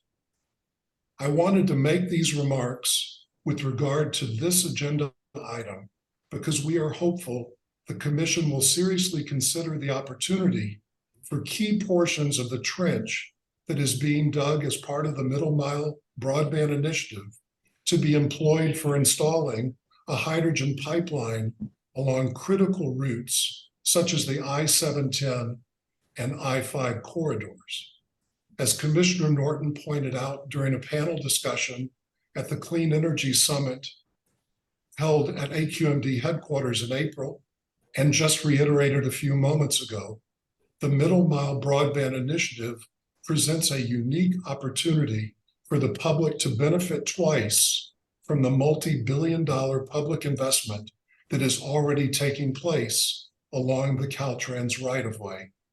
The technology, supplemental funding for incremental construction costs, and most importantly, the will to take advantage of this opportunity in a timely and collaborative way are available. But we need your assistance to provide a process by which to contribute these resources. We appreciate everything that the Commission and your staff have done and are doing to realize the Governor and the legislature's stated goals of decarbonizing the ports and California's roadways. We would appreciate your assistance in this additional manner. Thank you. Thank you. Do we have any other public comment? Okay. Then thank you so much, Scott. We appreciate the great information and absolutely, absolutely, we will be following the progress as we work together towards this important goal. Thank you We very are much. now, Thanks, Scott. we are now moving on to tab 69. Ahmed, Good morning, Commissioners. did you raise your hand? Let him know you're talking. Oh. You have to raise your hand, yeah. Okay. Hi, good morning, Commissioners. Tab 69 is a Caltrans request to approve a 20-year lease with Quicksilver Towing in LA County. On October of 2022, the Commission unanimously approved Caltrans to negotiate directly with Quicksilver Towing. The site is approximately 1 3/4 of an acre and is situated right next to the 405 freeway. Quicksilver Towing offers its services to a range of organizations, including California Highway Patrol, Los Angeles Police Department, Los Angeles Department of Transportation, the University of California, and the Veterans Affairs Police Department. Caltrans has successfully negotiated a 10-year lease with 2 5-year extension options, providing a potential total of 20 years of occupancy. An appraisal has determined the monthly rent to be about $21,900, and the rent is adjusted every 2 years based on the consumer price index. And the property rental value will be reassessed every 5 years. This long-term lease will ensure the department receives fair market value for a property not being utilized today. Moreover, multiple public agencies that work with Quicksilver Towing are expected to benefit from this property lease. Staff recommends approval of tab 69. Thank you, Ahmed. Do we have any comments or questions from commissioners? Do you have any public comment? Thank you. I'll entertain a motion. Commissioner Liu, do I have a second? Second. Commissioner Grisby, all those in favor? Opposed? Motion carries. 70. Tab 70 is a request for Caltrans to directly negotiate an airspace lease with a nonprofit institution known as Benioff Children's Hospital. The hospital currently runs a medical facility adjacent to the state's right-of-way off of State Route 24 in Oakland. The hospital is currently expanding its facility and plans to utilize the 2,900 square foot portion of the state's right-of-way under consideration to provide a driveway and a turnaround space for both delivery and waste management vehicles. The proposed lease area is an irregular in shape and is partially under an on-ramp to State Route 24. Leasing this site to the hospital adds revenue to the state, relieves the department from maintaining this portion of the right-of-way, and does not detract from the safety of the adjoining on-ramp. The hospital proposes to grade and pave the site. The negotiated rental rate will be at a fair market rent. According to the Streets and Highway Code, Section 104.12, requests to directly negotiate an airspace lease require unanimous vote by the commission present at the meeting. With that said, staff has reviewed tab 70 and recommend approval. Thank you, Ahmed. Any comments or questions? Yes. Quick question. I noticed on the last one, we had a specific dollar amount and it would be revised to consumer price index every 2 years, but this one doesn't have a dollar amount. Is there a reason why there's differences? So this is just a request to directly negotiate. Okay, So it's not absolutely. negotiated Okay, amount. great, thank you. Any other questions? Do you have any public comment? Then I will entertain a motion on tab 70. So moved. Commissioner Grisby, second. Commissioner Liu, all those in favor? Aye. Opposed? Motion carries. So before we move on to the morning show with Tim Sobelman, we are going to take a brief break and we'll be back at 11:10. Thank you. I'm gonna go see if that was my car. Yes, you better see if that's your car. Thank you. Thank you.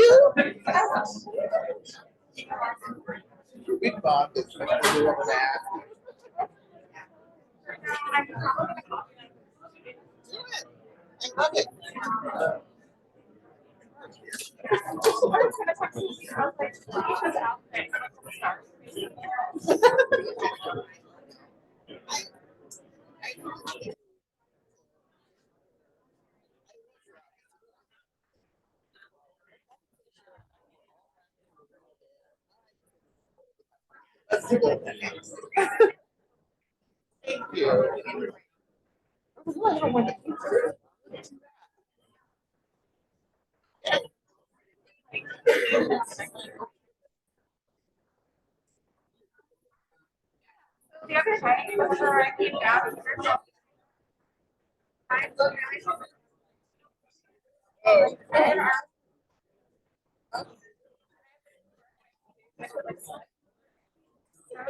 really, I hope you don't know what's better.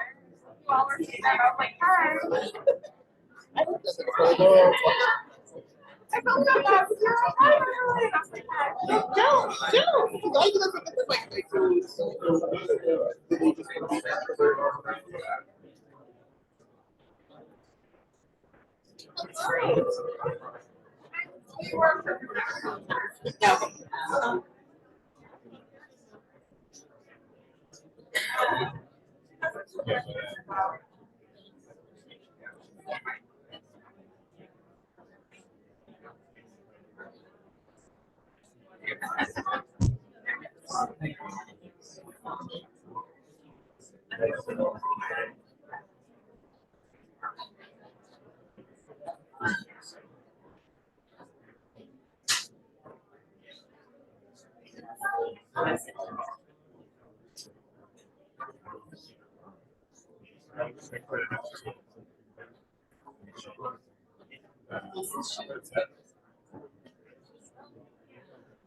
Caltrans is required to report to the commission quarterly for projects which complete construction in the previous quarter for all major shop projects.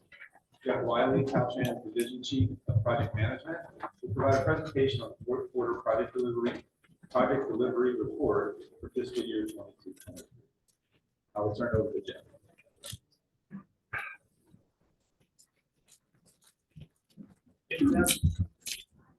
Thank you, Commissioners. Chair Eager, Director Taylor, for allowing me to come in and talk to you about the fiscal year 22-23 fourth quarter delivery. Basically, it's going to be an end of the year report, which we deliver, I believe, on September 15th, so you've probably already seen it. What I'm going to cover today, though, is a few summaries on how we did in terms of our delivery, current status of milestones as of today for fiscal year 23-24, and I'll look at what's going on with bidding, estimating, and material costs. Because I always like to have that deleted into the supplement to the good points. Next slide. So this is the table everybody's probably seen in the report. It covers our major delivery milestones of draft environmental document, project approval, and the final environmental document that goes along with that, projects that are certified for right-of-way clearance, projects designed and ready for construction. That's the other thing we call RTL, or ready to list. Those are projects that are through design right before they go out to bid. We also cover the construction value for those projects that were delivered for construction allocation. And then we finally look at the construction closeout for projects constructed, which is otherwise known as CCA. As you can see from the table, comparing the percent completed to the average over the last 5 years, we are down in terms of the percent that we are completed. So the next few slides, I'm going to kind of go through some of the context behind those numbers and show you how we did compared to the previous fiscal year to allow a little bit, hopefully, better explanation of where we're at with our delivery. So next slide. First two graphs here are covering that draft environmental document delivery and that project approval and final environmental document delivery. So you can see for 22-23, we were down in terms of both percentages and the number of milestones delivered compared to last year. We are facing some challenges when it comes to getting those draft environmental documents and then the final environmental document and the project report across the line. Some of that has to do with the number of new programs that came online in 22-23. We've got an INA program. We've also done a little bit better in terms of our engagement with local partners. So we've seen some scope creep in those early phases of delivery. That scope creep tends to make us have to go back to evaluate the environmental document, change how we're doing the analysis, and that can lead to delays. One of the things we are looking at with those delays is how it impacts future milestones. Because if you're delivering things late early in the game, we may have to make adjustments for the delivery of the RTL and other milestones down the line. So we are looking at that in-house, hopefully to come up with some solutions to minimize the amount of those delays. Next slide. So this is looking at project certified, which is those that have been certified for right-of-way certification, and then the ready to list, or those that have been completed to design and ready to go out to construction. You notice for fiscal year 22-23 compared to the previous fiscal year, we're actually up in terms of percentage and numbers, which is a good thing. But it isn't to say, of course, that those milestones don't have their challenges as well. With the shift to making more multi-asset projects, so we're putting more different asset types into a project, we are seeing an increase in the right-of-way needs for parcels, utility, coordination, and even those with our permitting agencies. We're also, again, having to redo some of the design as scope changes occur, and so those are leading to some delays in the right-of-way certification, which will domino effect and impact the ability to make the RTL. With that said, we are looking at improvements for that delivery. We have a group that's looking to better identify really how we set projects up. We're looking at the project types and seeing if there's any correlation between specific project types and the types of delays that we're seeing, and then ending up, is there a way to mitigate that by the way we set up the projects for delivery? We're also looking at providing a better forecast of the projects that are slipping to try to minimize the stack, lack of a better term, of projects that are stacking up in the fourth quarter. Because that ends up putting a lot of burden on that final push to get things over the line. You'll notice, and I'm going to kind of concentrate a little bit on RTL. We did not deliver 47 RTL milestones that were planned last year. Good news is 36 of those will be delivered within this current fiscal year. We've got those projects lined up to go. The 11 that are remaining should be done in 24-25. We have time extensions for those, and we're working to get those. Next slide. So there's two things on this slide. One is the construction value. That is for projects going out of construction when we allocate construction, what the value is planned for that allocation and what we ended up getting allocated. You can see last year to this year, we're pretty much flat, 77%, and almost the same amount of dollars was allocated for construction. The one thing to note is our CCA, our construction completion and approval. That was a second year of a dip, and it was a pretty large dip. We suffered from three main issues. We've covered them in previous meetings, but I'm going to refresh just one more time. We did see a large number of single season construction projects that got delayed going to construction. So even though they'll still be constructed in a single season, that completion date got moved over across the fiscal year line. So instead of being in 22-23, they'll be in 23-24. We also saw impacts from the major storms that we saw in the winter of 22, which impacted, of course, rain delays and other CCOs that we had to deal with. Also, if you remember in 23, there was the tail end of some of the logistics issues, getting materials out to sites. We're also trying to get utility connections that were done, getting those things that kind of came together to delay some of those completions. Next slide. So the table on the next slide will show how we ended up with our construction costs versus the program budget for those projects.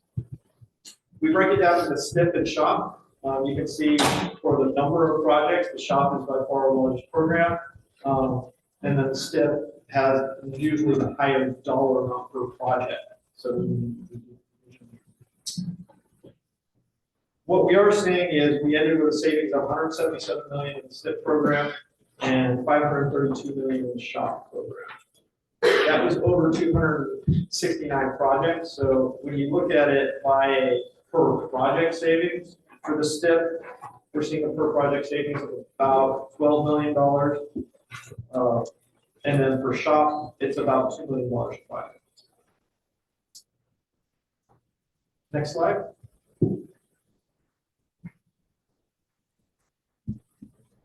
So everything I just covered is history. That's all ended June 30th of this year. So I want to kind of give you an idea of where we are right now for fiscal year 23-24.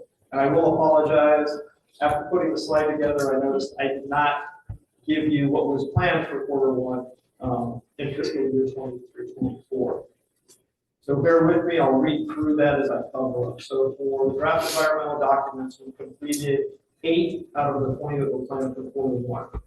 Doesn't mean that we're going to fail those for the fiscal year, but those have moved out of order, which may impact the total number at the end of the year.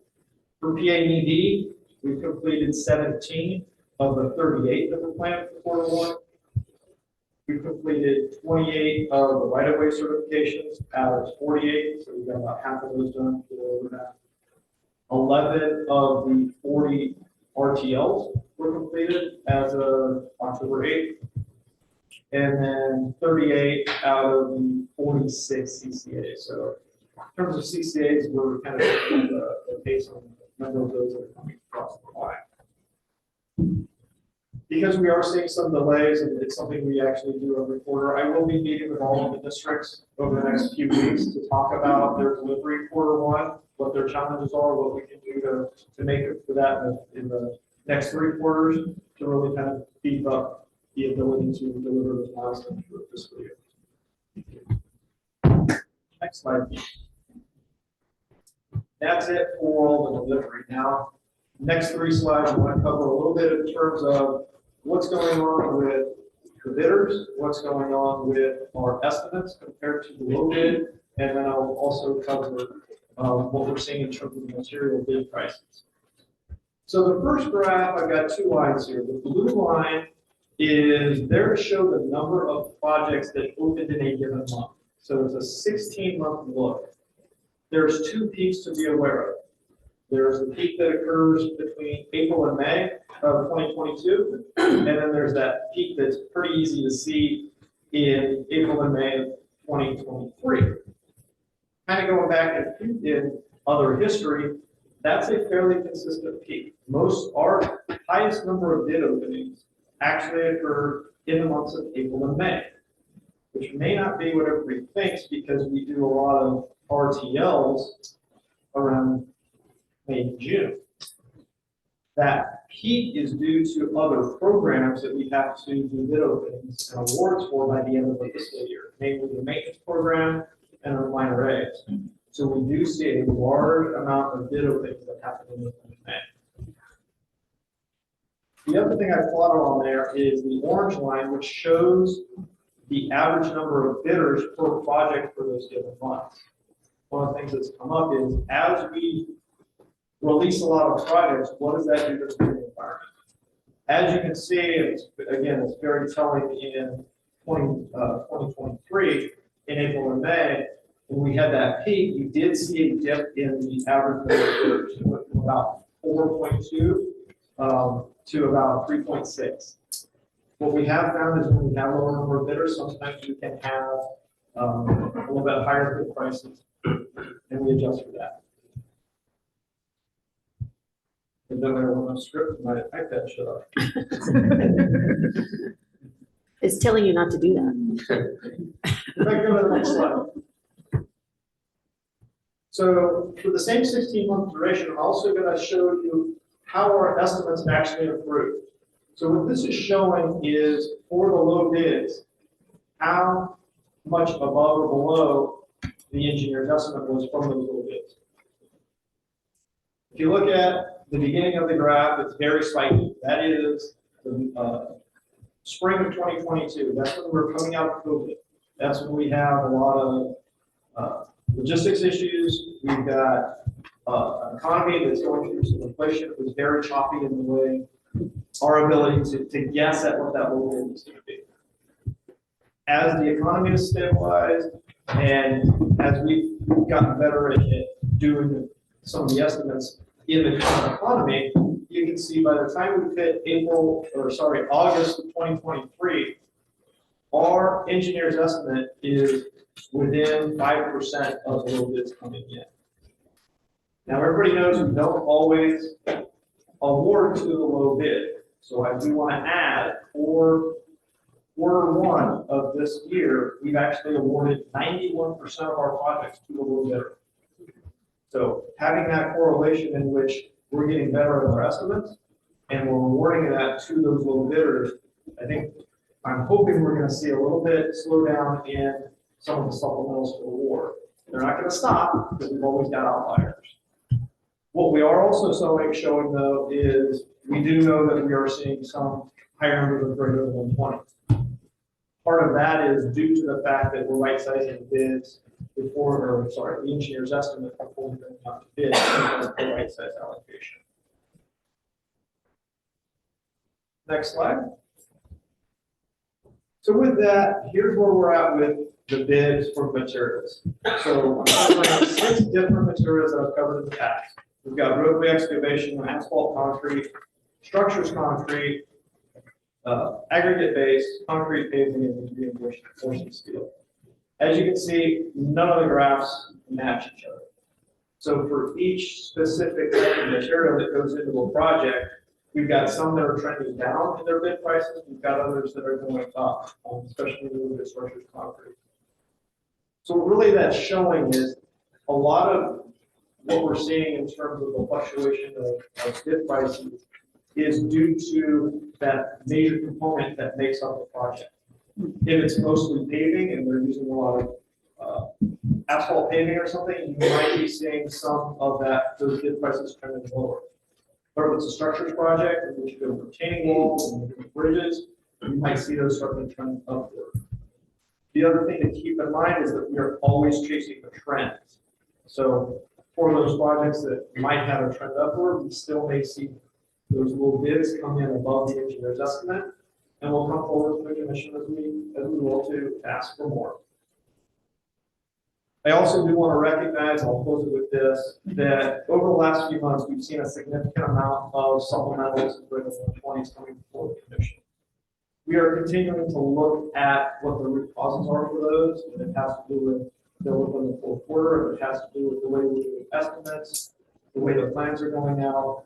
We're looking at training opportunities for our staff. We're doing that root cause analysis. I'll continue to inform commission staff on progress for that. And with that, I will conclude. If there's any questions, Thank you. And I think we probably had questions, but you already talked about, here's what we're going to do about that. Here's what we're looking at in order to lower some of those requests that we get. So we appreciate that. Does anyone else have any questions or comments? Do we have any public comment?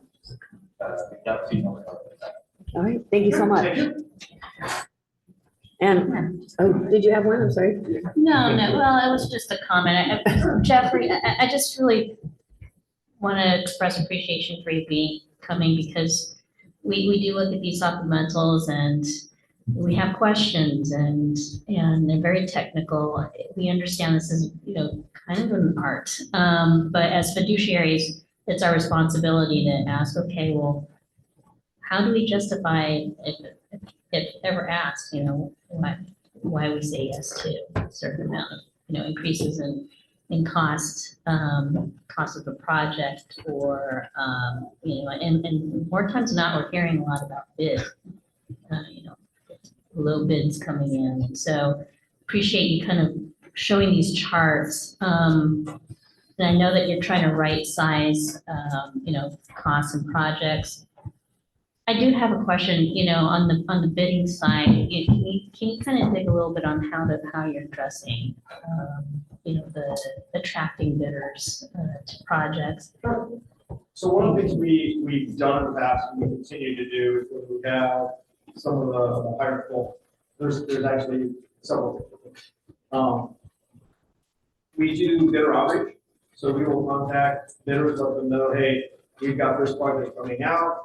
Might be questions on it. Let's have some discussion. That usually helps address some of their questions, and we hope to attract more bidders that way. One of the other things we're doing, and anybody can go see it online, we have a 24-month look ahead report in which we look at projects based on their schedules when they're going to be going to advertisement. So when they're going to actually be going out to the bidding folks. Sorry, lost words there. Within that 24-month look ahead, we also provide or try to provide an idea of what the materials are going to be, so that the contractors can prep a little bit more in terms of knowing what their material flows are going to be. We hope that that helps them want to then be prepared to come in and make the bids that we have. Those are probably the two largest things that we do on a routine basis. The other thing we're also looking at, and this is ongoing, is looking at how we can get more small business DBEs involved in the bidding, so that even on that end it's more competitive. Because again, competition for us drives the price down. So if we can get more folks trained on doing and constructing Caltrans projects, then we can have more bidders.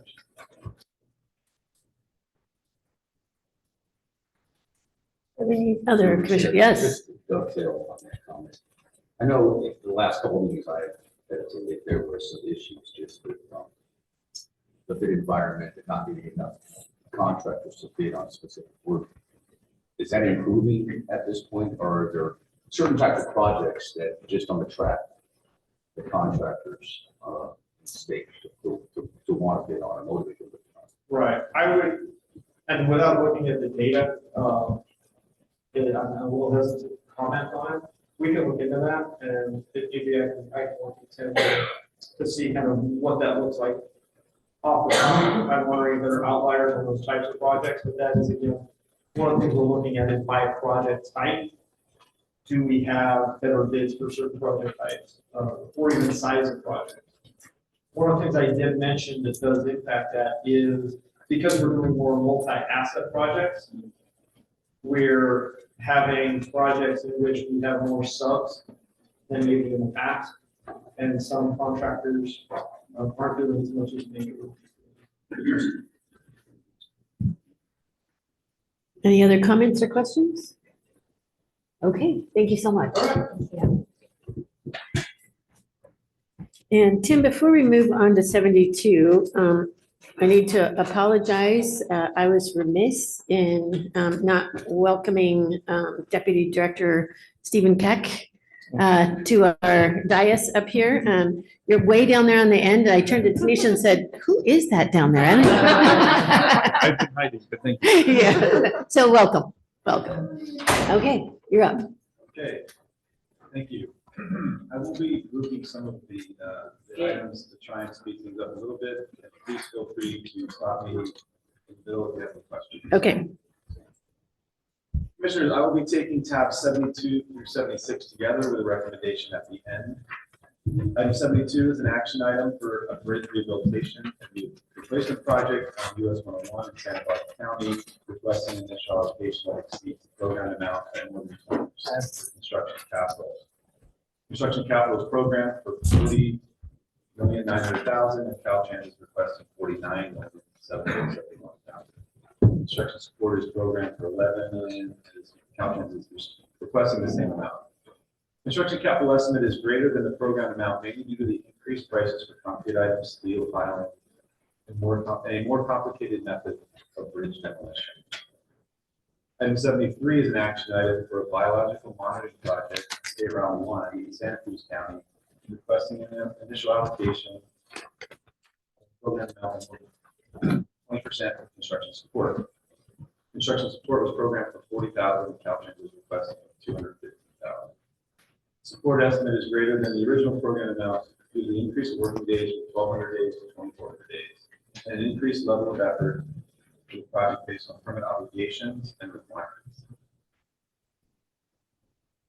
Item 74 is an action item for a bridge rehabilitation and replacement project on I-10 in LA County, requesting an initial allocation exceeding the program amount of more than 20% for construction support. The construction support was programmed for $2.449. Caltrans is requesting $3,370,000. Construction capital is programmed for $8,620,000. Caltrans is requesting $7,191,000. Construction support estimate is greater than the program amount due to increased increased coordination efforts and an increase in working days for the project as a result of changes to construction staging. During the design of the project, Caltrans was requested to make revisions to the project such that the bridge would only be partially closed during construction to accommodate bus operations and avoid having any bus rerouting.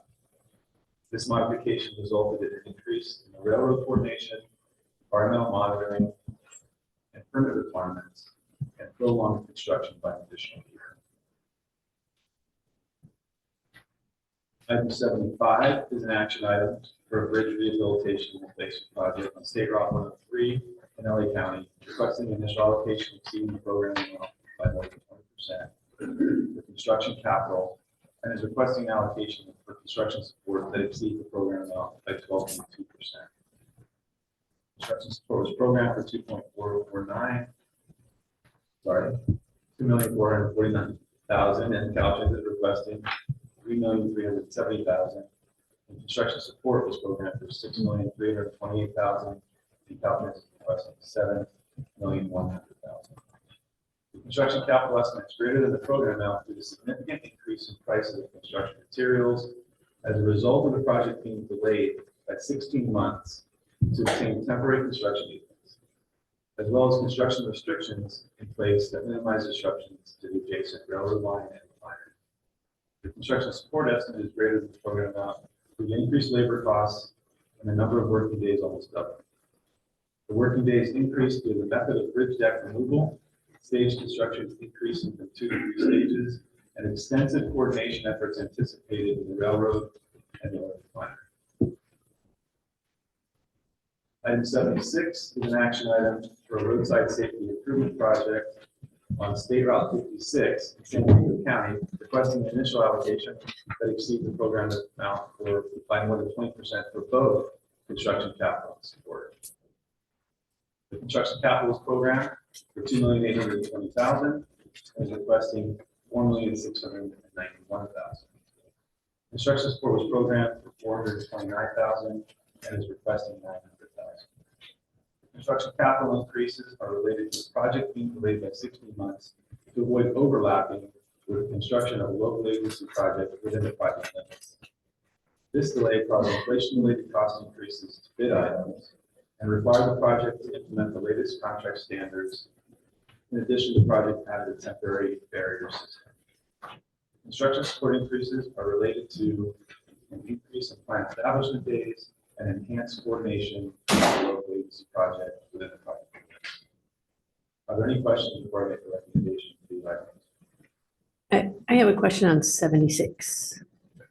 So in looking at the book item, tell me if I'm wrong. So it was delayed by 16 months. It's still not in construction. So was there some benefit to delay it for 16 months in this process? My understanding is the local agency project has not yet gone to construction, but I think Caltrans is here that could provide a better explanation.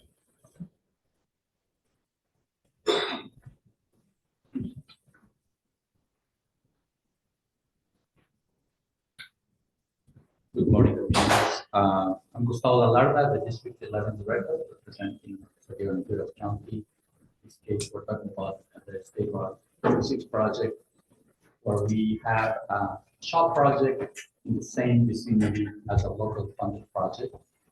Local funded project working in the inside, adding a lane in each direction, and HOV lane in each direction. The shop project is working on the outside. Initially, we tried to separate the two to avoid any conflicts. We did not succeed because although we delayed our shop project, the city project had delayed as well.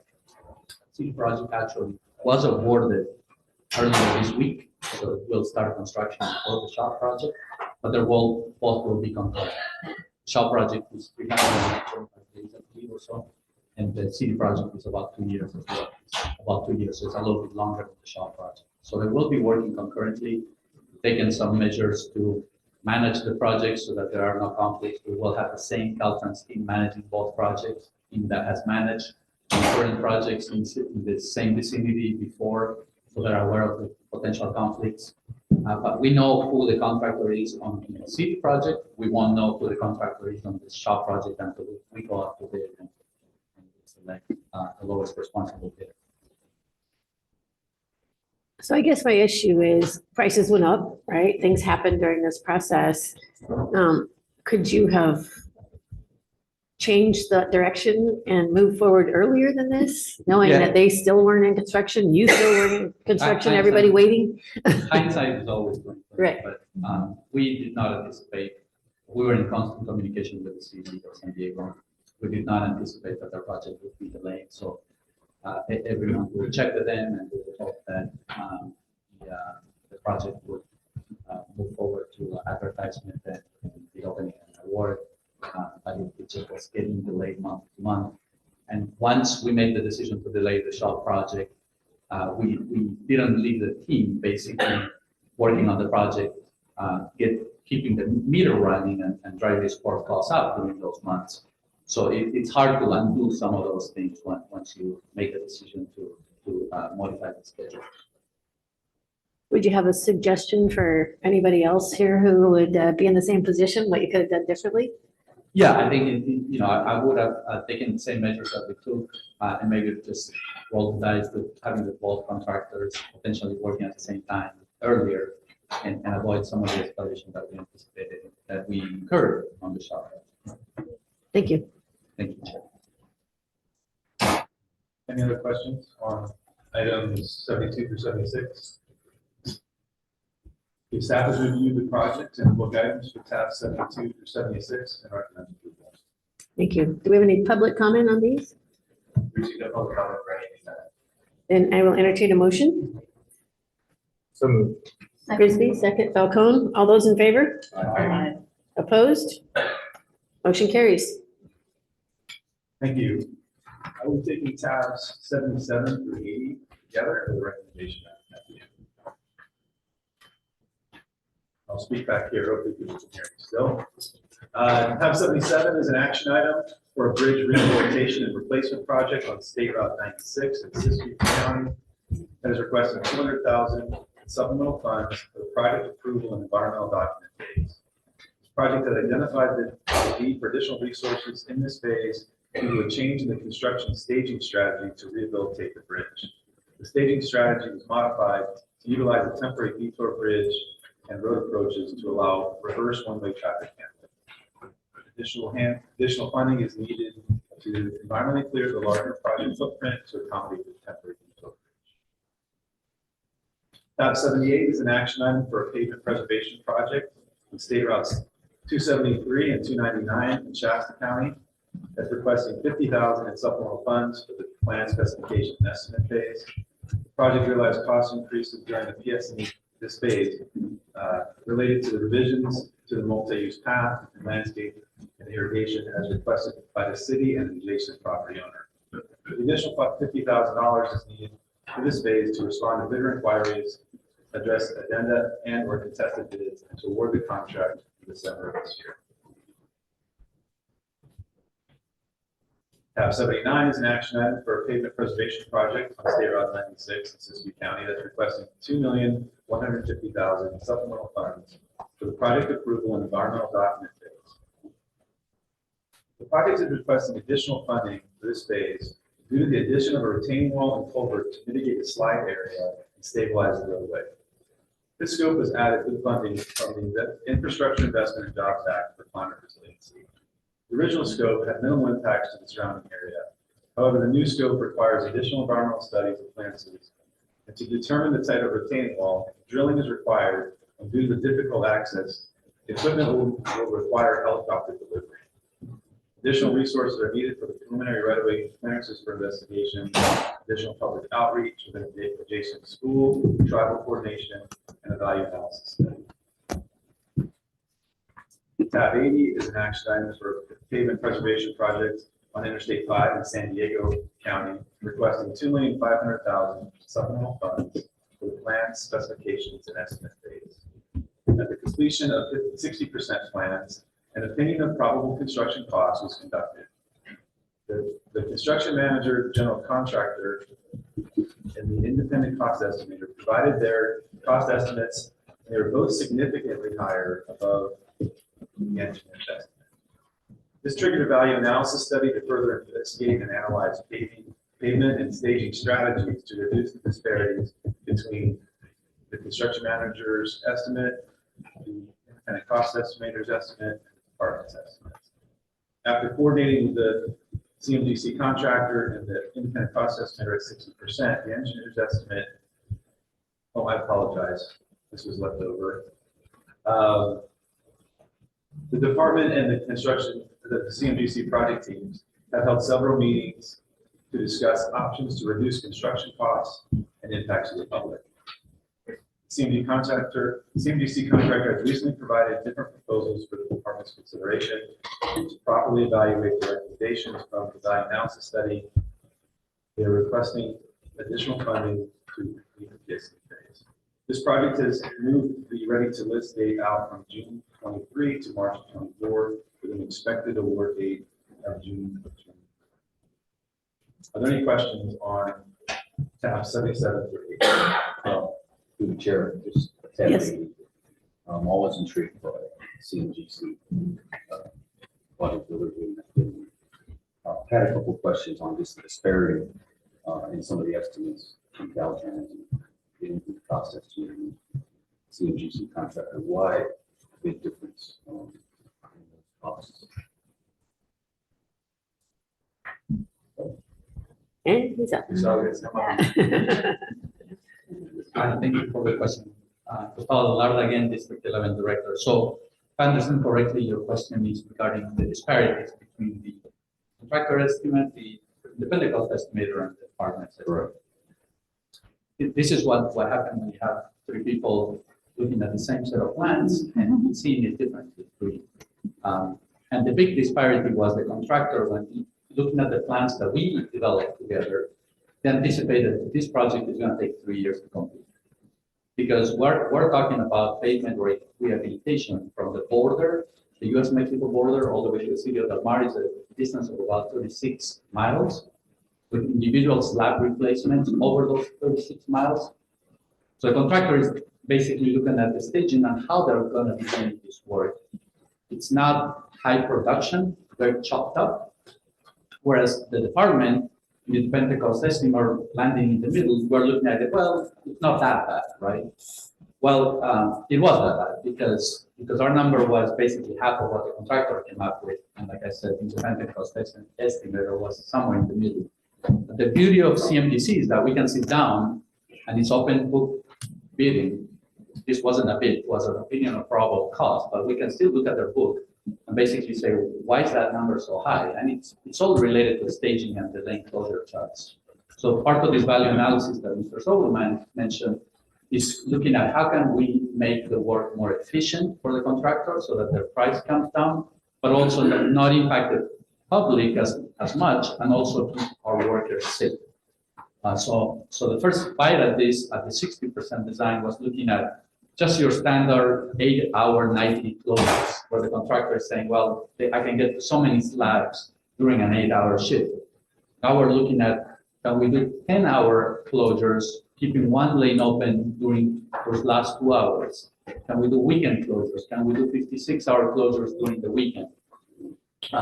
So when we get to the 90% of opinion probable cost, we're going to be seeing a lot better production, and hopefully that number that was about 160 million is what the contractor thought this is worth. We have 80 million programs, so we're at about half of that, and the ICE was at 120 million. We're hoping to reduce the contractor number down by 15 to 30%. It's not going to come down to 80. It's very likely that we will not be able to put the genie in the $80 million value. But we're trying to at least align all the estimates. Because if we don't, if at the end of the day we're that far apart, we may have to tell this contractor that we're going to go out to bid. And we're going to take the plans that we develop with them, and we're going to go out to bid. And they're not going to be able to bid on this job, other contractors as well. Thank you. You answered a couple of my questions. One was the 2.5 million increase in the PSC. Is that going to reach to the point where this project is in position to be awarded in June, right, 2024? Yes. And the two, are you going to be able to agree on that price? And you mentioned the fact that you have to meet somewhere. This 2.5 million that gets us from 6.5 to 9 allows us to either agree to a price with this contractor and be able to award the contract to this contractor, or repackage the project, go out to bid, and get a regular design bid build contractor. Thank you for the information. Thank you. Thank you. And I think this brings up a lot of those issues that we've been talking about all along. And maybe having a follow-up workshop on the CMGC, whether it's working, what we see in the future. So I think those bring up those issues again. We would put that on the schedule. Yeah, well, thank you, Chair. In full disclosure, I want CMGC work. Yeah. I think it's a great alternative. Yes, yes, yes. But it has to be viable at some point. Successes. Yeah, but I think just to follow up on that one, I think that when we worked with them previously, it takes some time to close those projects and we get the full value of utilizing that method when the project's complete. So we need to get it all. Yeah. We need the proof. So if there are no other questions on tab 77 through 80, I'll make my recommendation. We have reviewed the projects and the book items for tab 77 through 80 and recommend. Thank you. Do we have any public comment? If you know about that. Thank you. I entertain a motion. Motion. Cruz, second. Lou, all those in favor? Opposed? Motion carries. Thank you. I will be taking tabs 81 through 85 together with a recommendation. Tab 81 is an action item for a bridge rail replacement and upgrade project on State Route 1 in Mendocino County, requesting $2,022,000 of supplemental funds for construction capital to award the contract. In May of 23, the department advertised the contract and held a bid opening in July. The contract received 4 bids, 2 of the lowest bids, 8.6%, 17.5% above the engineer's estimate. However, both of those bidders were found to be non-responsive. The 2 remaining bids are 19.5% and 36.5% over the engineer's estimate.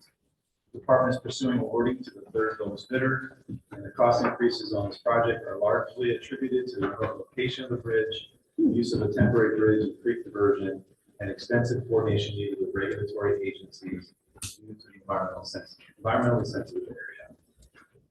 Tab 82 is an action item for a pavement preservation project on State Route 36 in Humboldt County, requesting $6,647,000 of supplemental funds and construction capital to award the contract. In June of 23, the department advertised a contract, held a bid opening in July, and the contract received 3 bids, of which the lowest bid is 20.2% over the engineer's estimate.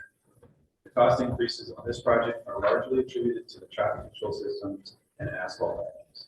In addition, during the advertising period, the number of working days were increased based on bidder inquiries. Tab 83 is an action item for a roadway rehabilitation project on State Route 184 in Kern County, requesting $4,490,000 of supplemental funds and construction capital to award the contract. In May of 23, the department advertised the contract and held a bid opening in August. The contract received 3 bids, of which the lowest bid is 24.8% above the engineer's estimate.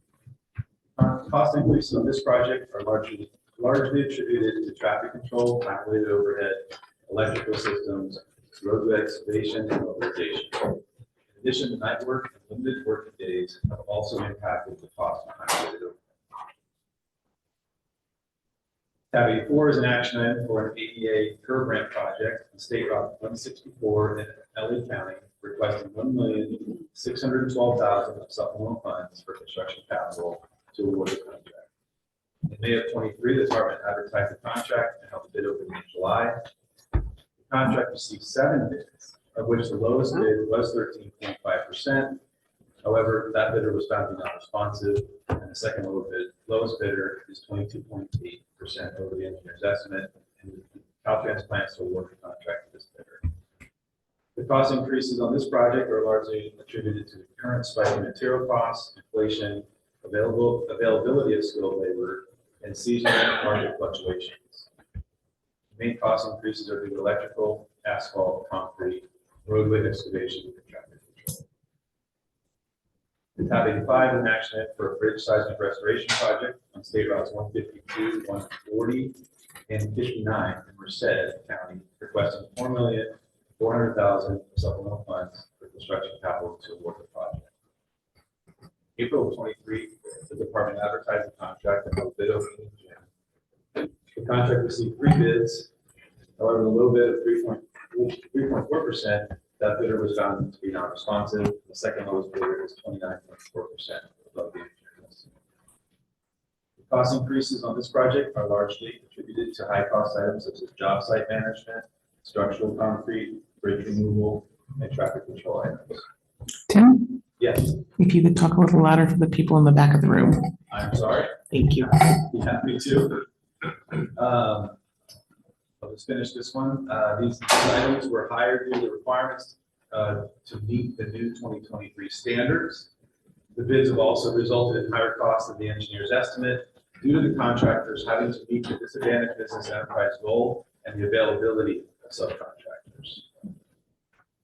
Are there any questions on tabs 81 through 85? we have any public comment? Staff has reviewed the project and the book items for tabs 81 through 85 and recommend approval. I'll entertain a motion. Norton, do I have a second? Cruz, all those in favor? Aye. Opposed? Motion carries. Can you hear me now? So you have, it's not the microphone in the room, you have to project in the room. They can hear you online, but they can't hear you in the room. These are your soccer players. All right, my soccer coaching. Okay, thank you. I will be taking tabs 86 through 93 with a recommendation at the end. Tab 86 is an action item for a roadside safety improvement project on US 101 in Mendocino County, requesting $287,000 in supplemental funds for construction support to complete construction. The increase in construction support is due to a project suspension that caused scheduling delays. While the project was in suspension, non-controlling concurrent construction management and inspection activities continued. These included job site management, stormwater inspection, traffic control, traffic maintenance, as well as coordination efforts. Due to all these unforeseen reasons, additional construction support is needed to complete the project. Tab 87 is an action item for a major damage restoration project on State Route 70 in Plumas County, requesting $6,600,000 of supplemental funds for construction capital to complete construction. This project realized cost increases due to changes in the method of construction for the soldier pile wall, retaining wall, because of differing site conditions of the soil.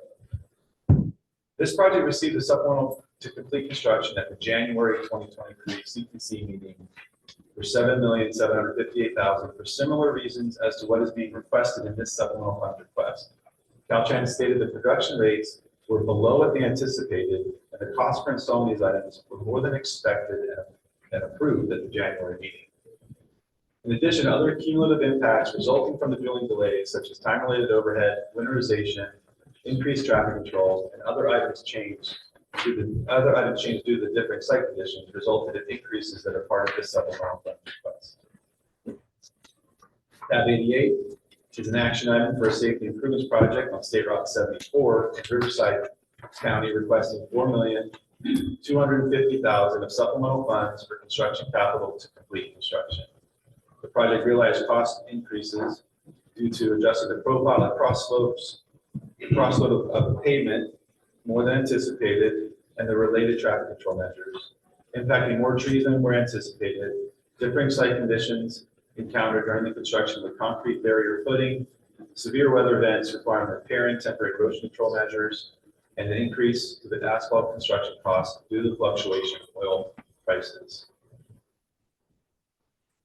Tab 89 is an action item for a roadway rehabilitation project on State Route 4 in Calaveras County, requesting $14 million in supplemental funds for construction capital to complete construction. The project is requesting additional construction capital due to cost increases related to unanticipated coastal discoveries that has impacted the project schedule and cost. In addition, a pavement failure occurred as a result of the rainfall during the winter of 22. During construction, numerous cultural resource locations were discovered, which delayed the project, required contract change orders to mitigate the resources, and redesign portions of the roadway and structures to avoid the environmentally sensitive areas.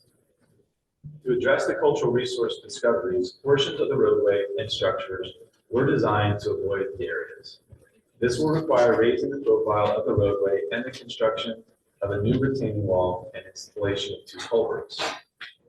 The change orders, claims, and new scope were related to the cultural resource discovery, and the pavement failure required additional construction funding to complete the project.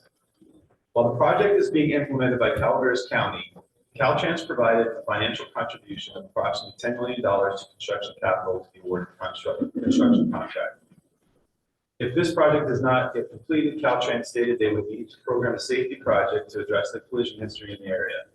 Instead of waiting for the safety project, Caltrans is requesting supplemental funding for this project to help facilitate the completion of the original project instead of programming a future safety project.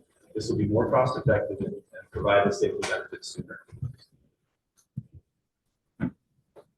Tab 90 is an action item for a pavement rehabilitation project on State Route 99 in Trinity County, requesting $4,842,000 of supplemental funds for construction capital to complete construction.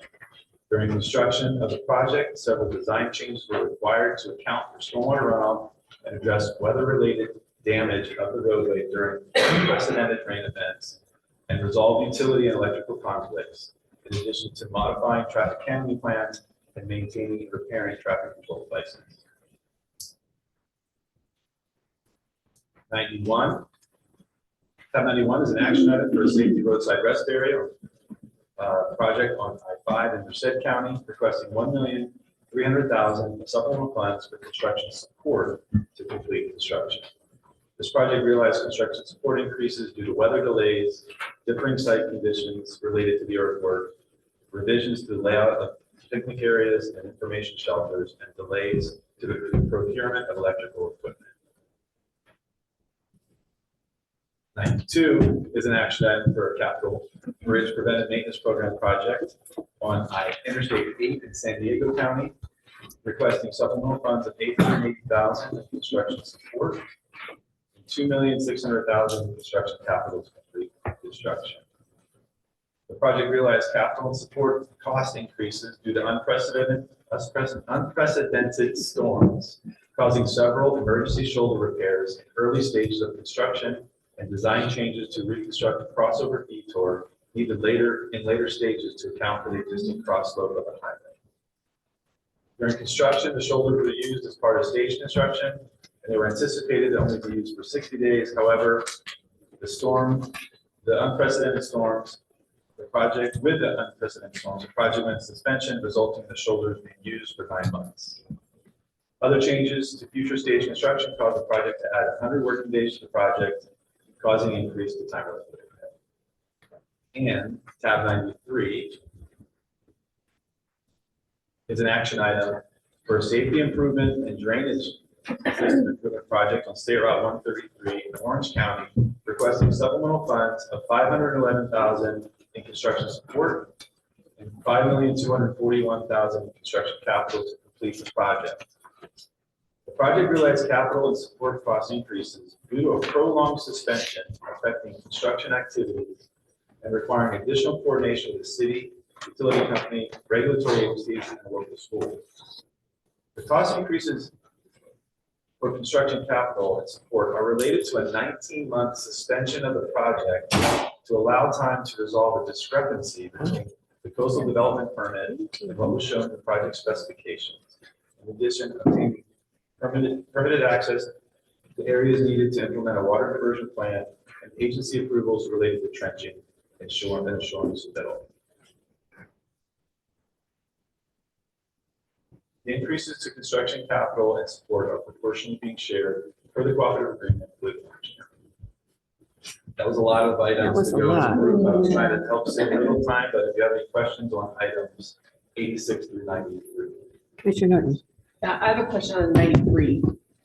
And that was about the 19-month delay. And is it true that in that 19 months that it was $9 million in additional costs?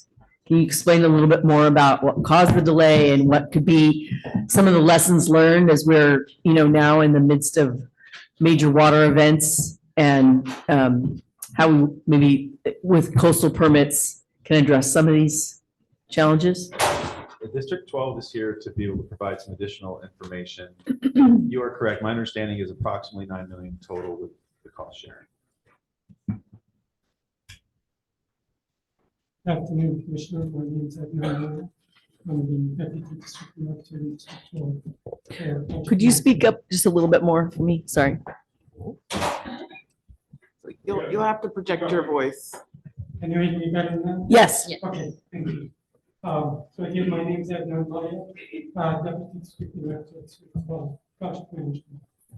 So the project was delivered in collaboration with the County of Orange for a widening for their project to accommodate the addition of a bike lane, and also in coordination with the end of life facilities along the north end and south end of this stretch from Turner Road and 73 interchange the project was delivered, back in 2001, in the middle of the, COVID pandemic. So the local, cost of emission permit was approved through a virtual meeting. The department has included that, condition of the cost of emission of allowances of work with a restriction of no work between Memorial and Labor Day. That was included in the closure charts for the project, but the special conditions to be a little bit more visible. But also, it did not clarify that the closure includes both the roadway and behind carrier. So no work at all within that stretch. The current version and the drainage facility was planned to be the first road enforced by the contractor. So because of that restriction, they could not start the work. And so it took some time to resolve that, and it's misunderstanding of the project issue. But also the one, the version plan that was provided by the department was designed based on the conditions at the time to be designed with the draft conditions. When the project went into construction and also kicked into the winter season, the larger diversion plan was acquired. And that area is an environmentally sensitive area.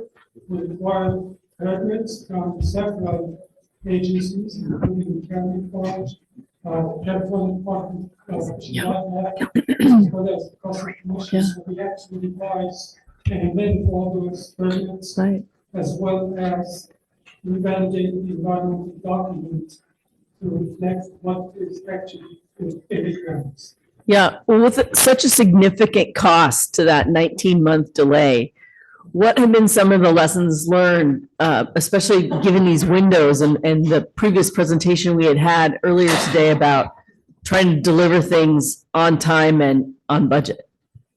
Right, so the team took a risk in taking the average of the initial permit into the project. We didn't have the permits in hand.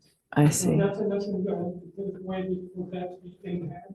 I see. But also we could clarify the language of the commercial requirements in the project contract documents. Yeah. We also could have collaborated very in advance with the city of Newport Beach to allow an extended version window, especially the home care to accelerate project improvements. Yeah. We also have a SE undergrounding that was in close proximity to water main that feeds the city of Newport Beach. Yeah. When the construction was starting, it was deemed to be very close to the water line, the undergrounding. And so we could have required SE to do more engineering in advance of going into construction. Yeah, I really want to thank you for your thoughtful responses because we're lifelong learners. So this is very, very helpful. And as we're starting to have more complexity with EV projects and others, we're going to have lots of, different players in the space.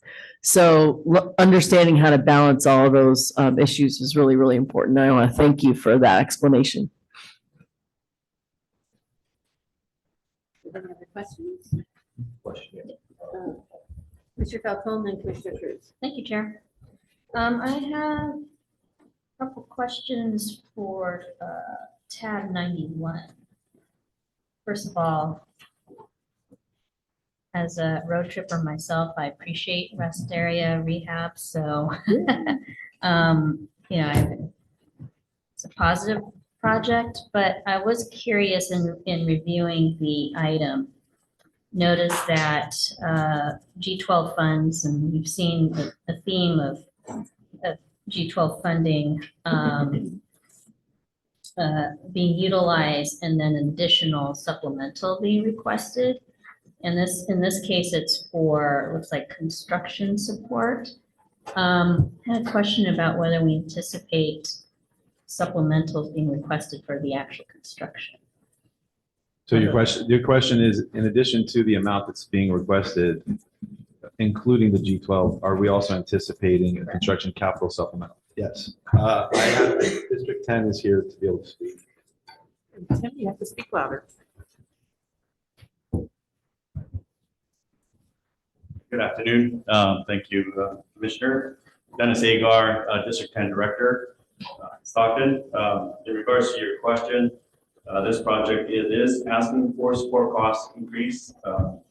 In addition to that, as stated in our book item, we may come back to request for additional supplemental funds for construction capital. And that's due to right now, as a matter of fact, the project team has submitted our waters, so it's called our surface water treatment plans to the water board, and we're waiting for their approval.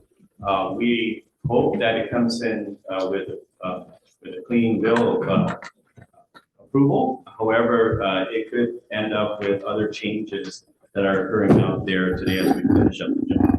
So we will know in a couple of months whether we get that approval or not from the regional water board.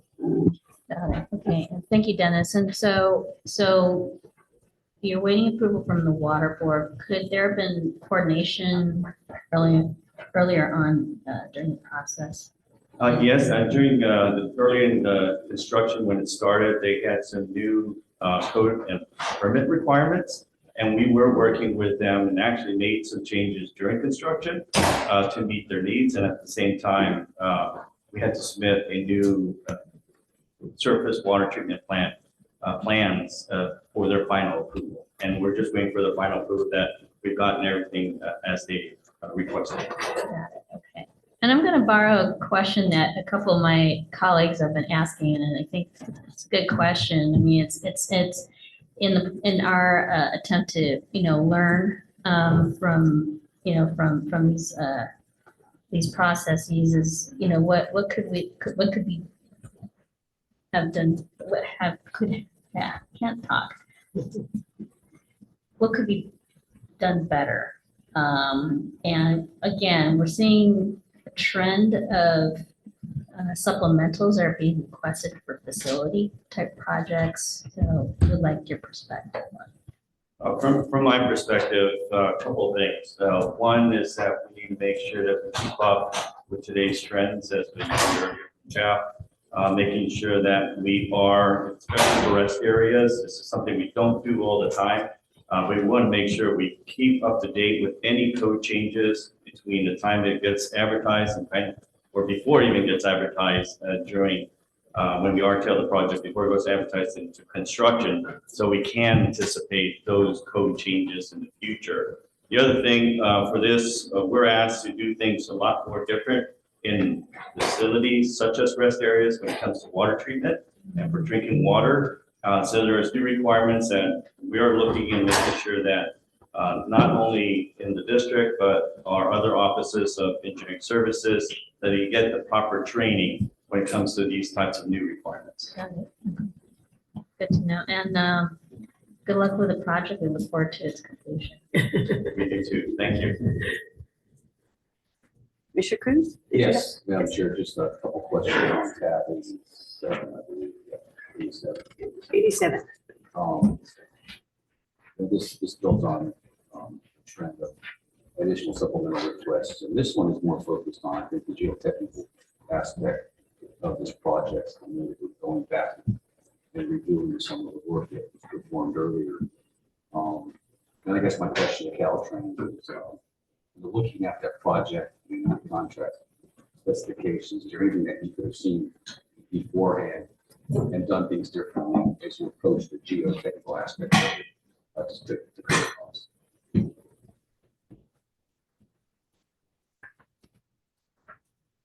you for the question. I'm not sure if you can hear me or not. Yeah. Okay, very good. Thank you. I'm Kristen Kingsley. I'm representing District 2, the Deputy District Director over Program Project Management and Asset Management.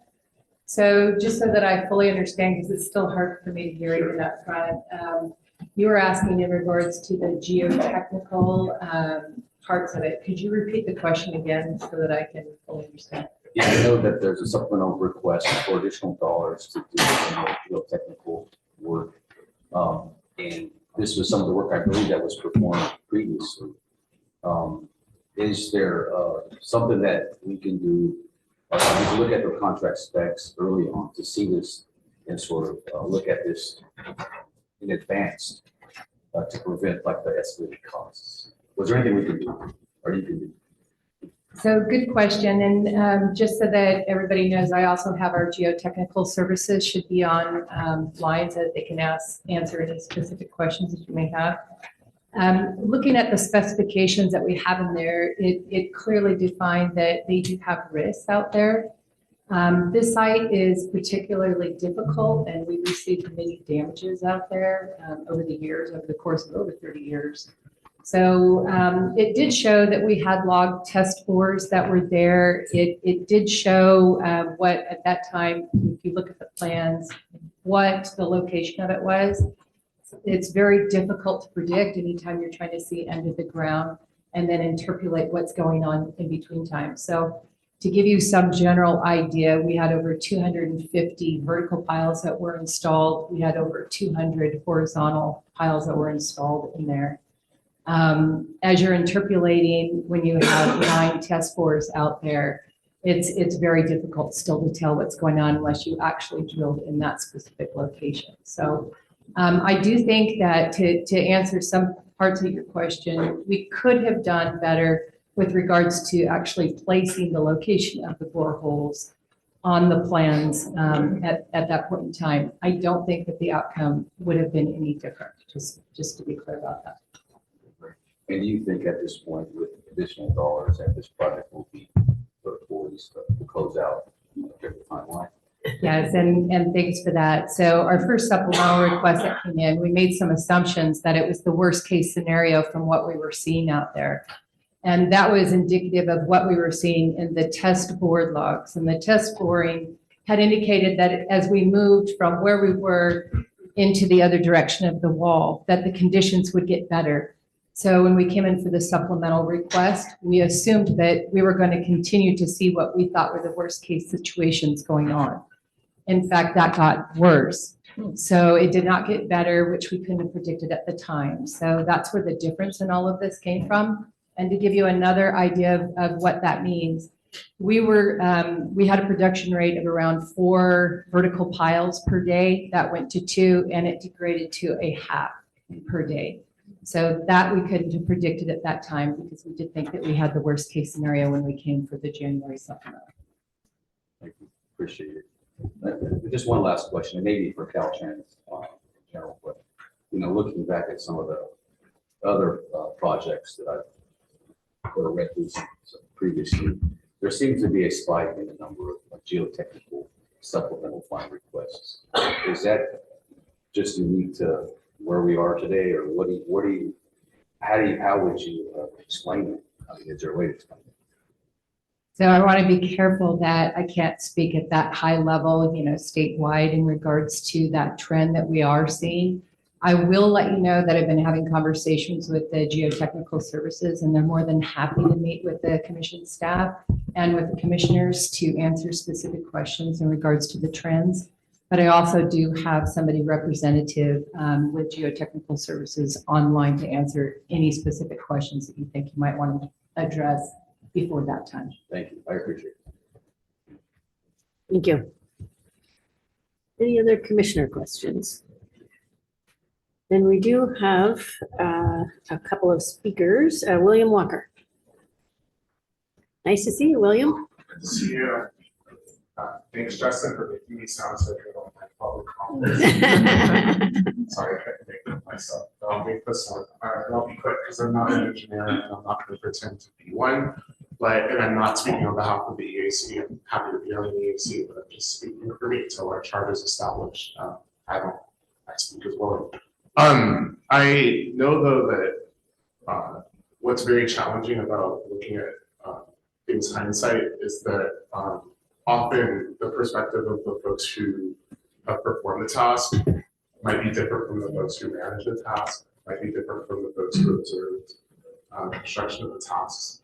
And I know that in San Francisco, where I've worked for the controller, we set aside a percentage of funds to just look back at things, to audit things, and I don't know if that's a process here. I'm sure I'll learn, we'll be oriented, but it would be nice to just, there's 12 districts, right?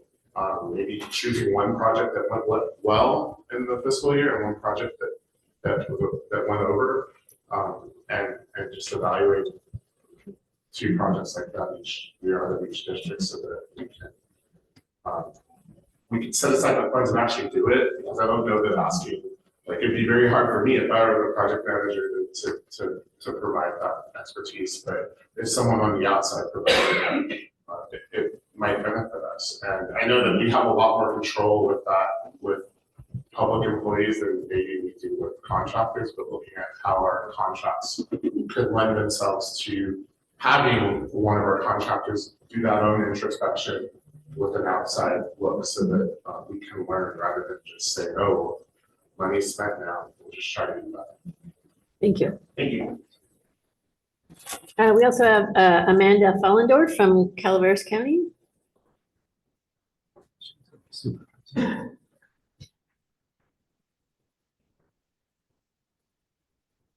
Good afternoon, Supervisor. Thank you for coming. Thank you for your time. Can you hear me? Okay. Good afternoon, Chair and members of the Commission. My name is Amanda Farnworth. I represent Calaveras County District 4. I'm also the chairman of the Calaveras Council of Government and former mayor of the city of Linville. The item before you, which is item number 89, which is the Wagon Trail Highway 4 in our county, is the lifeline of the district that I represent to the Sierra Nevadas. For the last decade plus, the county and the COG have been partners with Caltrans District 10. Dennis and his team have gone above and beyond with this project. We appreciate Caltrans District 10's advocacy on this and their partnership. Importantly, the partnership with the tribe and the preservation of consequential historical findings which have provided those an ability to reconnect with their ancestors. The tribe did not ask for this road to go through this historic area. However, we've been working and District 10 has been doing everything they can to partner with them on a solution. We appreciate the Vice Chair visiting our project with my colleagues, Supervisor Garamendi and Supervisor Tofanelli, as well as with Caltrans staff. The County of Calaveras and the Calaveras Council of Government support this request, and we appreciate the consideration and the support of this project for District 10. Thank you. Thank you, Supervisor. Vice Chair Medina.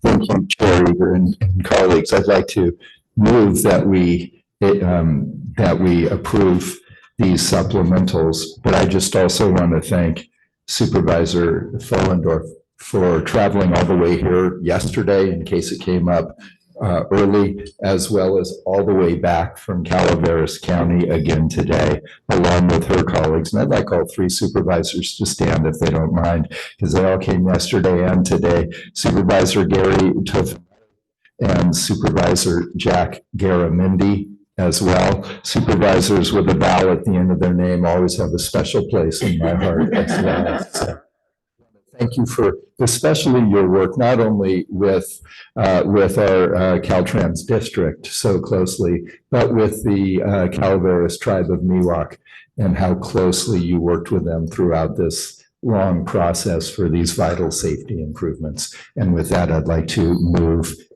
this and the other items in this batch of supplementals after we hear from Timothy Sutton. Yes, thank you. I have one slight addition to that recommendation, but I'll just clarify it. Staff has reviewed the projects and the book items for tabs 86 through 93 and recommends approval. In addition, staff recommends commission approve non-proportional spending on the project under tab 89. And now I will formally move approval. Thank you, Timothy. And Timothy and team, thank you for what you've done with Calaveras County on tab 89. I have a motion. Do I have a second? Second. Commissioner Norton, all those in favor? Aye. Opposed? Motion carries with that amendment. Thank you. Thank you. I have 2 more, and I will be as quick as possible. I will be taking tabs 94, 95 together with a recommendation at the end. Tab 94 is an action item for a bridge rehabilitation replacement project on Interstate 8 in Shasta County, requesting supplemental funds of $300,000 in construction support to close out construction. The project realized construction support increases and claims filed by the contractor that are in arbitration. Additional support is needed to complete the arbitration process. Tab 95 is an action item for a major damage restoration project on State Route 168 in Meadow County and State Route 120 US 6 in Mono County, requesting supplemental funds of $45,000 in construction support and $575,000 in construction capital to close out construction. The project realized cost increases to construction capital and support due to weather impacts during construction and continued damage from storm runoff after the original storm event. These impacts affected the existing roadway and repair facilities and required additional work to complete. The construction support cost increases due to the additional construction oversight that was needed from additional working days, additional scope, and the additional traffic control oversight that were caused from the continued impacts from the storm event. Staff has reviewed projects and the book items for tabs 94 and 95 and recommend. Thank you, Tim. Do we have any comments or questions on 94 and 95? Do we have any public comment? Thank you. I'll entertain a motion. Cruz, do I have a second? Falcone, all those in favor? Opposed? Motion carries. Go get a drink or something, Tim. Okay, 96, Casey.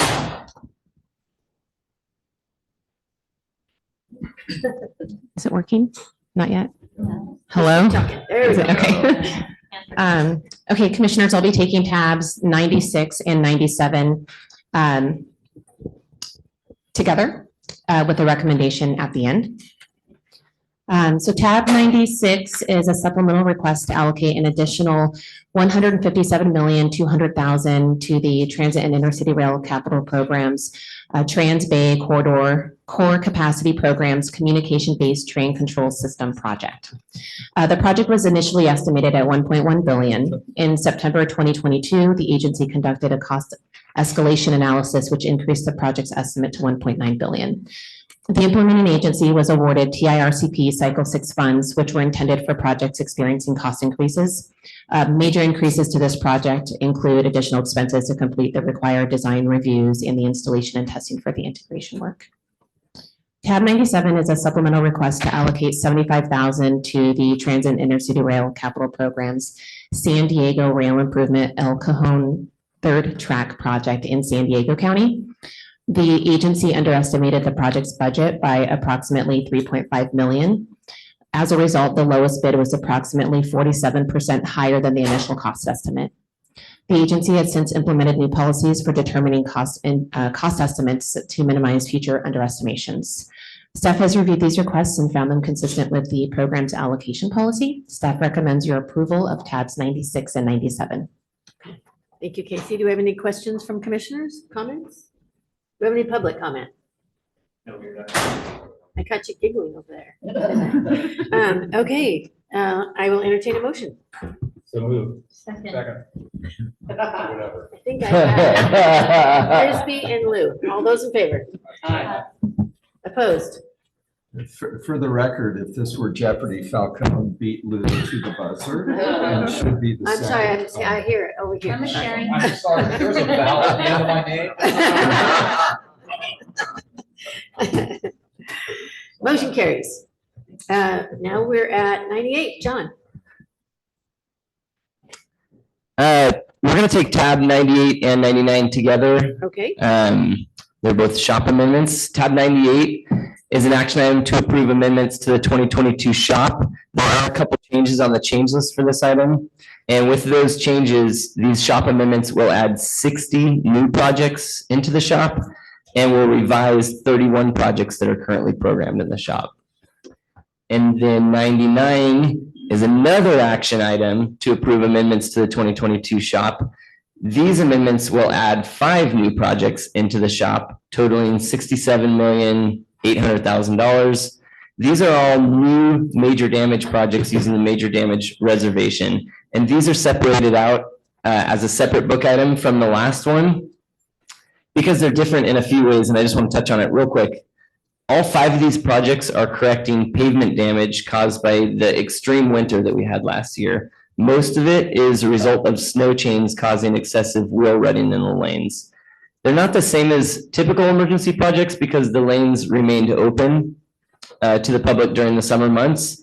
And because of that, Caltrans elected to bring these new projects to the commission for a vote instead of using the delegated authority that they have for emergency projects under the commission's resolution. So I just appreciate Caltrans and I want to thank them for the extra effort that took to protect the integrity of the delegation and be transparent about these projects. So finally, with those, even though there's not an immediate danger, these improvements are needed to address the pavement conditions in advance of this coming winter. So with that, staff recommends approval of tabs 98 and 99. Thank you, John, and yes, planning ahead. That's what we always ask for, right? Thank you. Do we have any comments or questions on 98 and 99? Do we have any public comment? And I will entertain a motion from Commissioner Falcone. Yes. And do I have a second? Oh, second Cruz. All those in favor? Opposed? Motion carries. 100. John again. I'll put 100 and 101 together for the sake of speed. 100 is an information item, so I guess it'll only be an action on 101. 100 is an information item. This is reporting on allocations made by Caltrans for emergency projects in the 2022-23 fiscal year. We delegated authority, as I mentioned previously, under Resolution G2111. And that resolution also requires Caltrans to provide an annual report at the completion of the fiscal year, reporting on the allocations that they made during that year. So the total from last year, it was a record year for us, was $1,230,806,000 from the SHOP major damage reservation. On average, we're usually closer to around 500 million. That money a lot of that will be reimbursed from the federal emergency relief funds as they're available in future years. So that's an information item. And I will present 101, which is an action item to amend the 2022 SHOP to increase the major damage reservation for 23-24 fiscal year by $300 million.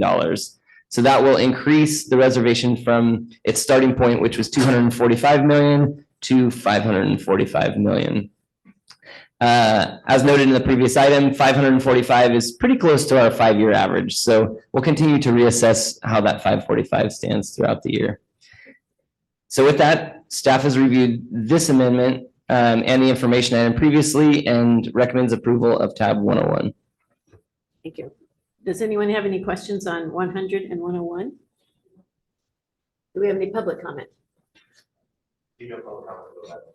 Then I will entertain a motion for item 101. So moved. Grigsby, second Cruz. All those in favor? Aye. Opposed? Oh, Lou, sorry. Joe, from Joe. Yeah. Motion carries. Okay, 102, Anya.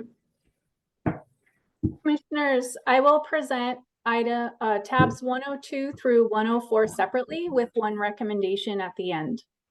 Tab 102 is an action item to amend the local partnership formulaic program to add one project in Contra Costa County, add one project in Tulare County, amend one project in Alameda County to add funds to a new project phase, add supplemental funding to one project in Orange County, and deprogram project cost savings from two projects in Santa Barbara County for a total of $158,000 as outlined in Attachment A.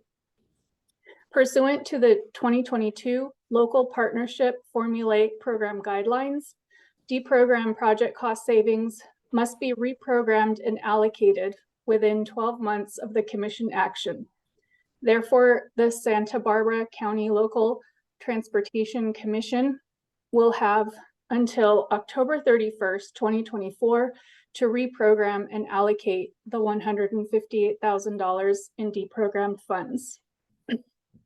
Tab 103 is requesting the deallocation of local partnership formulaic funds from 2 projects. These are the same projects that are seeking approval of the deprogramming of project cost savings under tab 102. Tab 104 is requesting allocation of additional formulaic program funds, $7,067,000 in construction capital and $460,000 in construction support for the state administered Interstate 5 improvement from Alicia Parkway to El Toro Road in Orange County. This is also the same project seeking approval for supplemental funding under tab 102. Staff has reviewed these requests and recommends your approval of tabs 102, 103, and 104. Thank you, Anya. Do we have any comments or questions on 102 through 104? Do we have any public comment? Okay, I'll entertain a motion. So moved. Falcone, do I have a second? Second. Norton, all those in favor? Aye. Opposed? Motion carries. 105, Beverly. Okay, I'll try to project. Commissioners, tab 105 is an action item to approve a funding distribution change. I don't think anyone can hear you. Sorry. We have to talk a little bit louder. Okay, I will try. Okay, I can do this.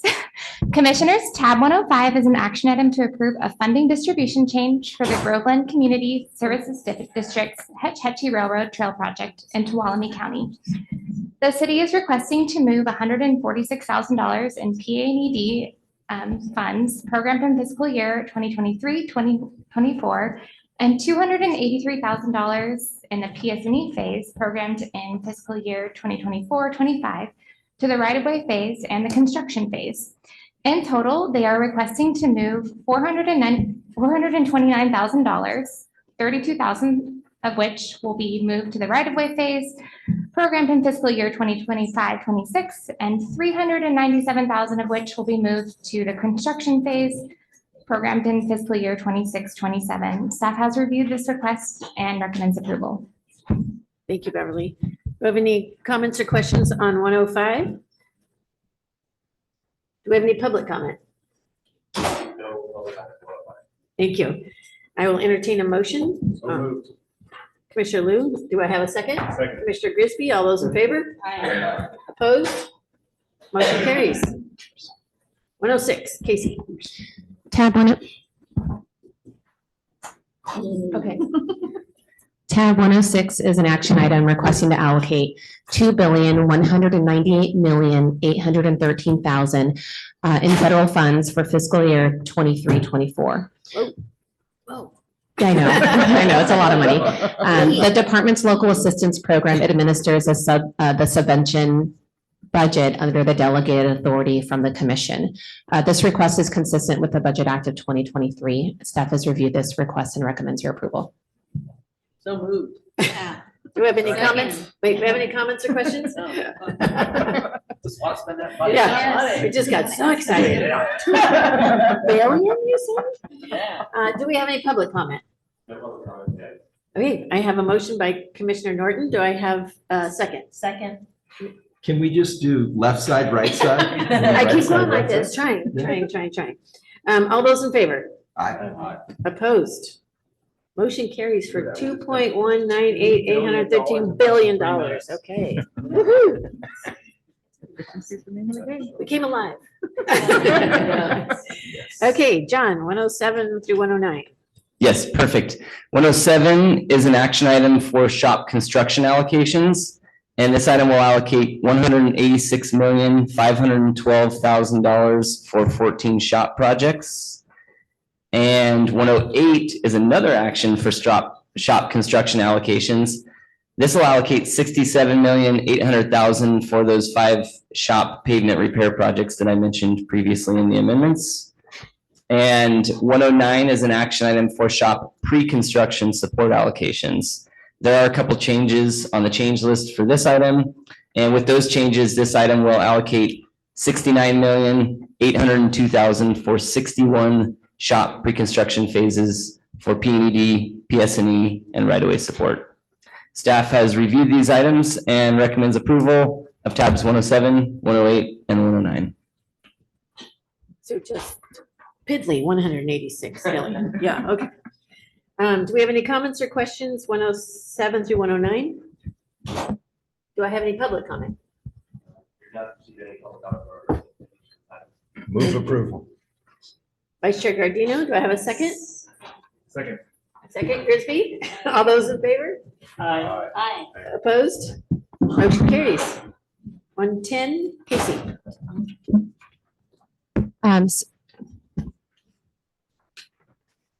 Um, that threw me off, sorry. That's okay, sorry. Okay, so I'll be grouping tabs 110 through 113 together just for the sake of time. So tabs 110 through 113 include various DIP allocations as reflected on the agenda and the change list. These requests are consistent with the program guidelines. Staff recommends your approval. Do we have any comments or questions on 110 through 113? Do we have any public comment? Thank you. I will entertain a motion. Motion to approve Cruz, second. Second. Falcone, all those in favor? Aye. Opposed? Motion carries. Thank you. Back to Anya. Commissioners, I'll group tabs 114 and 115 with a recommendation at the end. Tab 114. Can you hear us, Anya? Yes, can you hear Okay. me? Now we can. Okay.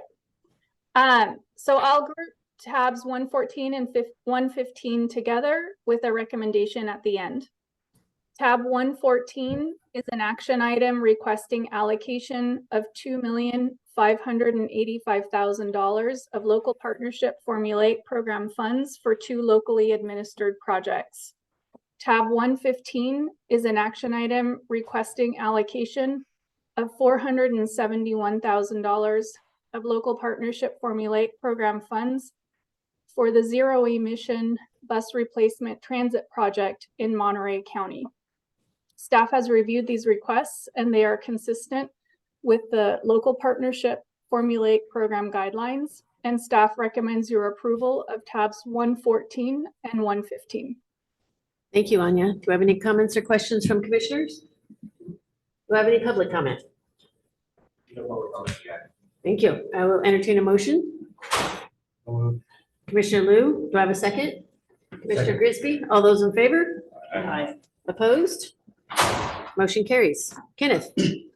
Commissioners, tab 116 is an allocation request totaling $23,500,000 in trade corridor enhancement program and state transportation improvement program funds for the locally administered I-80 San Pablo Dam Interchange Phase 2 project on the state highway system in Contra Costa County. Staff has reviewed this request and recommends approval. Thank you, Kenneth. Do I have any questions on 116? Do we have any public comment? Okay, thank you. Entertain a motion for 116. Commissioner Cruz, do I have a second? Second. Commissioner Liu, all those in favor? Aye. Opposed?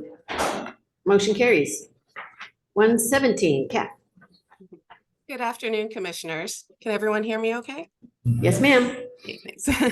Tab 117 is an action item requesting to allocate $175,338,000 to 11 projects in the Transit and Intercity Rail Capital Program, including a new high-priority grade separation project in Yolo County. Please note the changes reflected on the change list. Staff has reviewed these requests and finds them consistent with the program's allocation policy and program update. Staff recommends approval of tabs 117. Do you have any comments or questions on 117? Do you have any public comment? Move approval. Vice Chair Gardino, do I have a second? Second. Frisbee, all those in favor? Aye. Opposed? Motion carries. Beverly. Commissioners, I will present tabs 118 and 119 together with a recommendation at the end. Tab 118 is an action item to approve allocation requests of $18,147,000 for 34 locally administered active transportation program projects. Tab 119 is an action item to approve an advance allocation request for the PS&E and right-of-way phases, totaling $395,000 for Madera County's Lavina Community Mobility and Safety Enhancements Project. Please note that the vote box indicates that this project is programmed in the statewide component, but it's actually programmed in the small urban and rural component. And I also just quickly wanted to highlight this project because it is 6 miles from here. This project will serve a rural disadvantaged community with a median household income well below the statewide median and with high levels of poverty. The community must navigate discontinuous sidewalks, dirt shoulders, and streets with no designated bike facilities to access everyday necessities. This project will construct sidewalks, bike lanes, high visibility crosswalks, and ADA compliant curb ramps. And once constructed, the project will provide a safer connection to the local market, the community center, transit stops, and the elementary school. Staff has reviewed these requests and finds them consistent with the active transportation program guidelines and the adopted programs. Therefore, staff recommends approval. Thank you, Beverly. Do we have any comment from commissioners? Do we have public comment? Okay. Good afternoon, everyone. My name is Andrea Uribe. I'm a policy advocate for Leadership Council for Justice and Accountability. And I would just like to say that this community project in Lavina, residents have been very excited for, and I hope it passes through today. It's something that they think that it's going to help the safety of their communities, and they're looking forward to seeing the environmental impacts, getting better street lighting at night, and just having better mobility access. And it's something that they have been working very hard for and advocating for themselves for the last couple of years. And we really hope to keep seeing this project move along. Thank you. Great, thank you. Any other public? Thank you. Then we're 18 and 19 together, correct? Yes, Okay. so I recommend approval of tabs 118 and 119. Thank you. Norton, second Lou, all those in favor? Aye. Opposed? Motion carries. Congratulations, Madera. The twins. Okay, 120, Jaden. Alika. Actually, Commissioners, I'll be presenting the regular time extensions today. I will present tabs 120 through 127 with a vote at the end. Okay. So tabs 120 through 127 are standard time extensions for the State Highway Operation Protection Program, the Trade Corridor Enhancement Program, the Solutions for Congested Corridors Program, the Active Transportation Program, and the Transit and Intercity Rail Capital Program. These time extensions are consistent with each of the program's guidelines, and staff recommends approval of tabs 120 through 127 as presented. Please note that tab 126 has a yellow replacement item noted on the change list. Thank you, Alika. Do we have any comments or questions from commissioners on 120 through 127? Just a quick comment. I still get nervous when we have extensions that in cases in here are 20, 24, 36 months. So I appreciate staff continuing to look hard at those when they're working with those requesting such long extensions. Thank you, Commissioner. Thank you, Commissioner Gardino. We'll continue all working together. Do we have any public comment? Okay. I'd like to call on Georgina Arias. Hi, I'm Georgina Arias with the University of California, Santa Cruz. Thank you for allowing me to speak for just a moment. The pandemic delayed implementation of in-person active transportation programs due to shelter-in-place orders and remote learning for nearly 2 academic years. UC Santa Cruz pivoted to digital delivery for some programs at a reduced cost from our vendor, which means there's more funding than anticipated when we budgeted for in-person delivery. Extending our funding deadline will allow active transportation programs to be provided for a longer period of time. Thank you. Thank you. Do we have any other public comment? Go Slubs. Thank you. Then I will entertain a motion on 120 through 127. So moved. Commissioner Liu moves. Do I have a second? Second. Second Grisby. All those in favor? Aye. Opposed? Motion carries. They gonna let you speak now, Jaden? Okay. Commissioners, tab 128 is an action item to consider approval for one post-fact time extension for the period of project development expenditure for a state highway operations and protection program project as an exception to the state highway operations and protection program guidelines. Staff has reviewed tab 128 and recommends approval. Thank you. Any questions or comments from commissioners? Any public comment on 128? Thank you. I'll entertain a motion. Was that Cruz? Yes. Okay, do I have a second? Sure. Lou, all those in favor? Opposed? Motion carries. 129? Okay, it does work. Thank you. Tab 129 is a post-fact time extension to extend the period of project completion by 2 months for the Peaceful Oaks Road State Route 108 Interchange Ramp Project in Tuolumne County. So they are asking for a 2-month time extension request, post-fact time extension request, and this project is complete. It completed on September 15th, 2023. So staff has reviewed this request and recommends for approval. Thank you. Comments or questions on 129? Any public comment? Thank you. I'll entertain a motion for 129. Commissioner Falcone, do I have a second? Commissioner Liu, all those in favor? Aye. Opposed? Motion carries. 130, Lori. Welcome, Lori. Hello.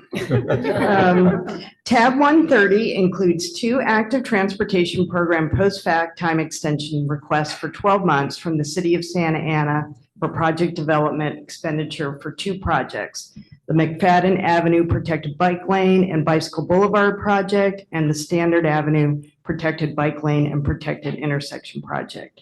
The delay is related to the McFadden Avenue project, but the city intends to advertise the projects concurrently, so the delay affects both the projects.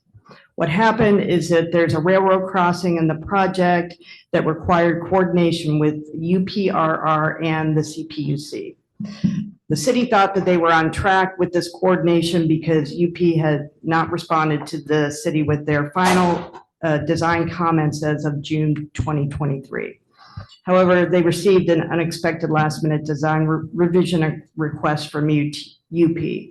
When they realized they realized they would need a time extension, but it was too late to apply for it by the August meeting. So this is a post-fact time extension. Staff recommends approval of these 2 post-fact time extensions in the city of Santa Ana. 2 of them in 2 and 130? Okay, both in 130. Okay, any comments or questions for Lori on 130? Do we have any public comment? Thank you. I will entertain a motion. Commissioner Liu? Sure. Do I have a second? Second. Ooh, there's a tie. Frisbee. All those in favor?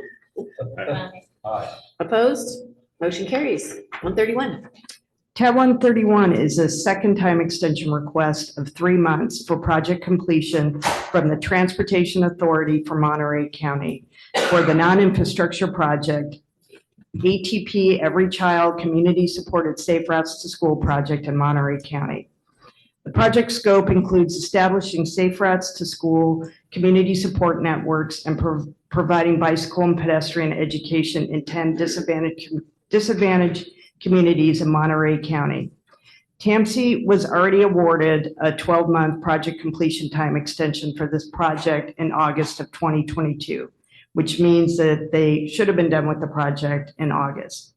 However, in January of 2023, California was hit by severe storms, and the project area was affected by the failure of the Pajaro levee.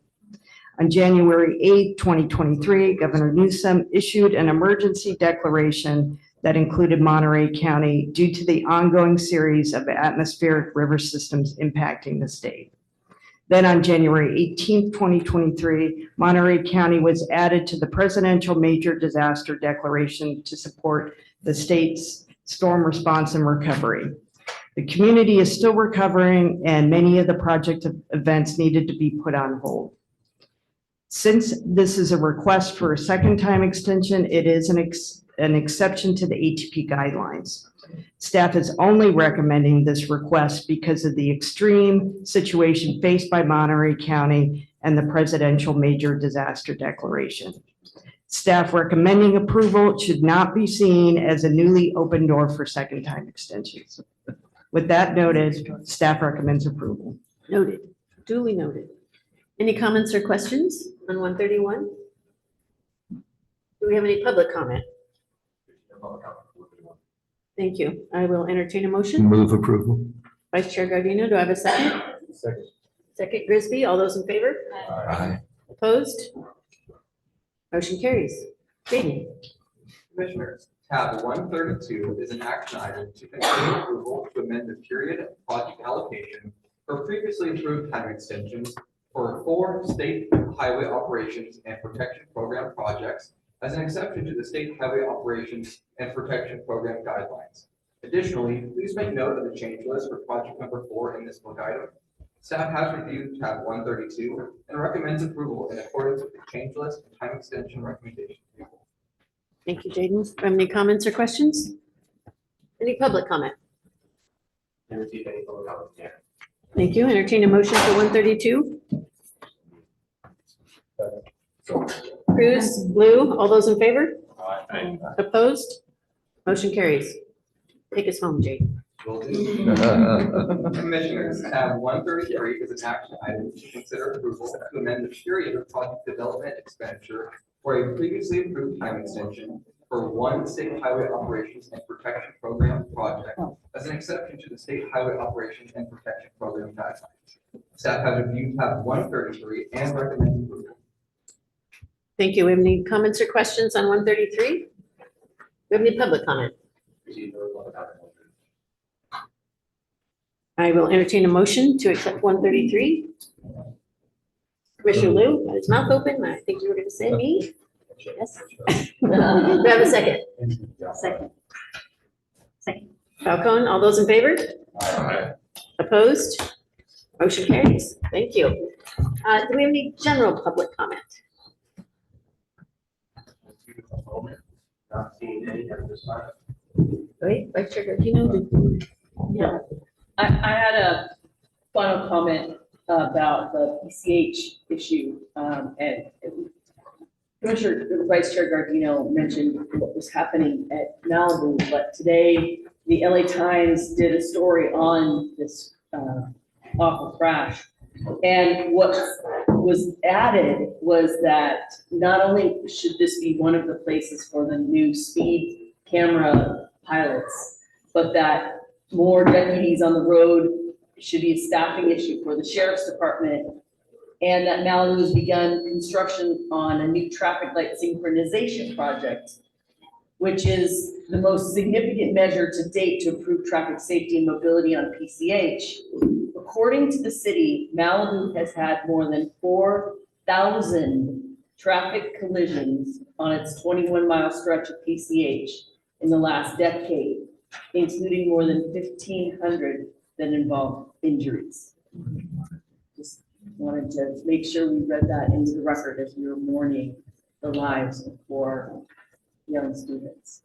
Thank you, Commissioner Norton. We also think it's important to announce too that today we allocated $3,422,000 with close to 41,000 jobs that were created by that money. So a lot of great work is being done by staff, by all of you. So we wanted to acknowledge that and applaud you all. And I hope you'll let me say this real fast. And I know I'm a crybaby, so I'll have to get through it. So we had a thoughtful and lively discussion, which I appreciate from all of you, about how we allocate money in this state. The people of the Central Valley, who we all know have been left behind for decades and decades and decades. You know, you toured this area, you saw the hardworking people here who still have hope that this is going to change for them, that things are going to turn around. And so as we allocate some of these dollars, you know, certainly that gives them more hope. If the people of the valley had a BART, they'd be on it. If they had a Metro, they'd be on it. If they had a blue line and a red line, they'd be on it. They do not. They have the 99. And even if we had, as Commissioner Martinez said, if everyone in this valley had electric cars and all of our freight was electric, they'd still be on the 99 because that's their only lifeline here. And so I want to make sure we understand that, you know, that one size fits all that we talk about, it doesn't apply here. And for people to be able to have their livelihood and take care of their families and be able to get from home to work, to school, to hospitals, sometimes that takes an extra lane. Sometimes that takes additional allocations in order to get us to that place. That doesn't mean that we shouldn't keep dreaming that we're going to have a BART and a Metro here someday.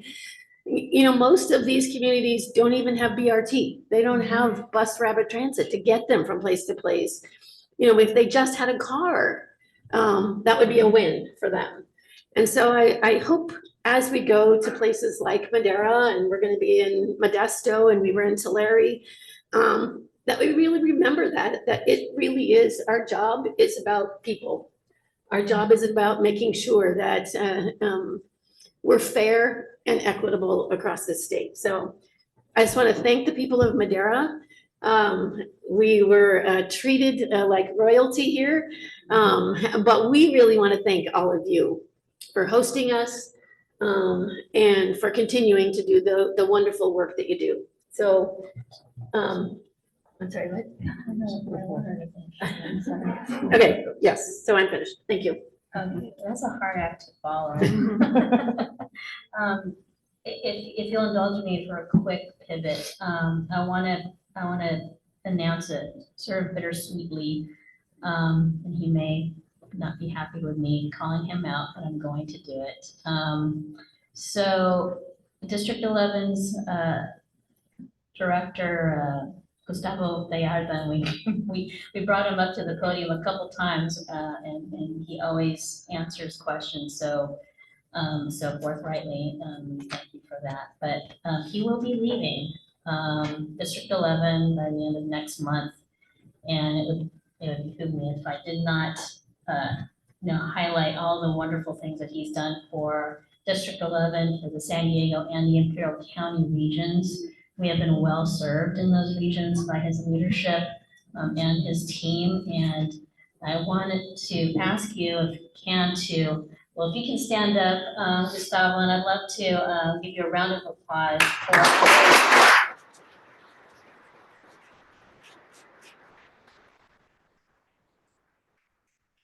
It's going to be a hard act to follow, Gustavo. Madam Chair, if I might? Yes. So I don't know if everyone's noticed, but we have had one American Sign Language translator this entire day. Oh, wow. Rex is fantastic. He works a lot of our meetings. He actually likes working our meetings. A lot more than I do, I think. Anyway, special thanks to Rex for pushing through this entire day with us. He was all day. He was yesterday too, but he had a technical issues. His partner couldn't come today. So special thanks to Rex for all the work he does. Yeah.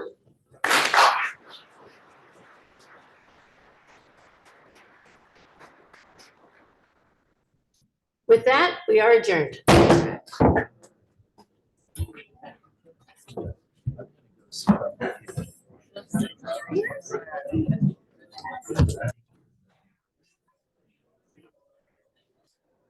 You need to do this.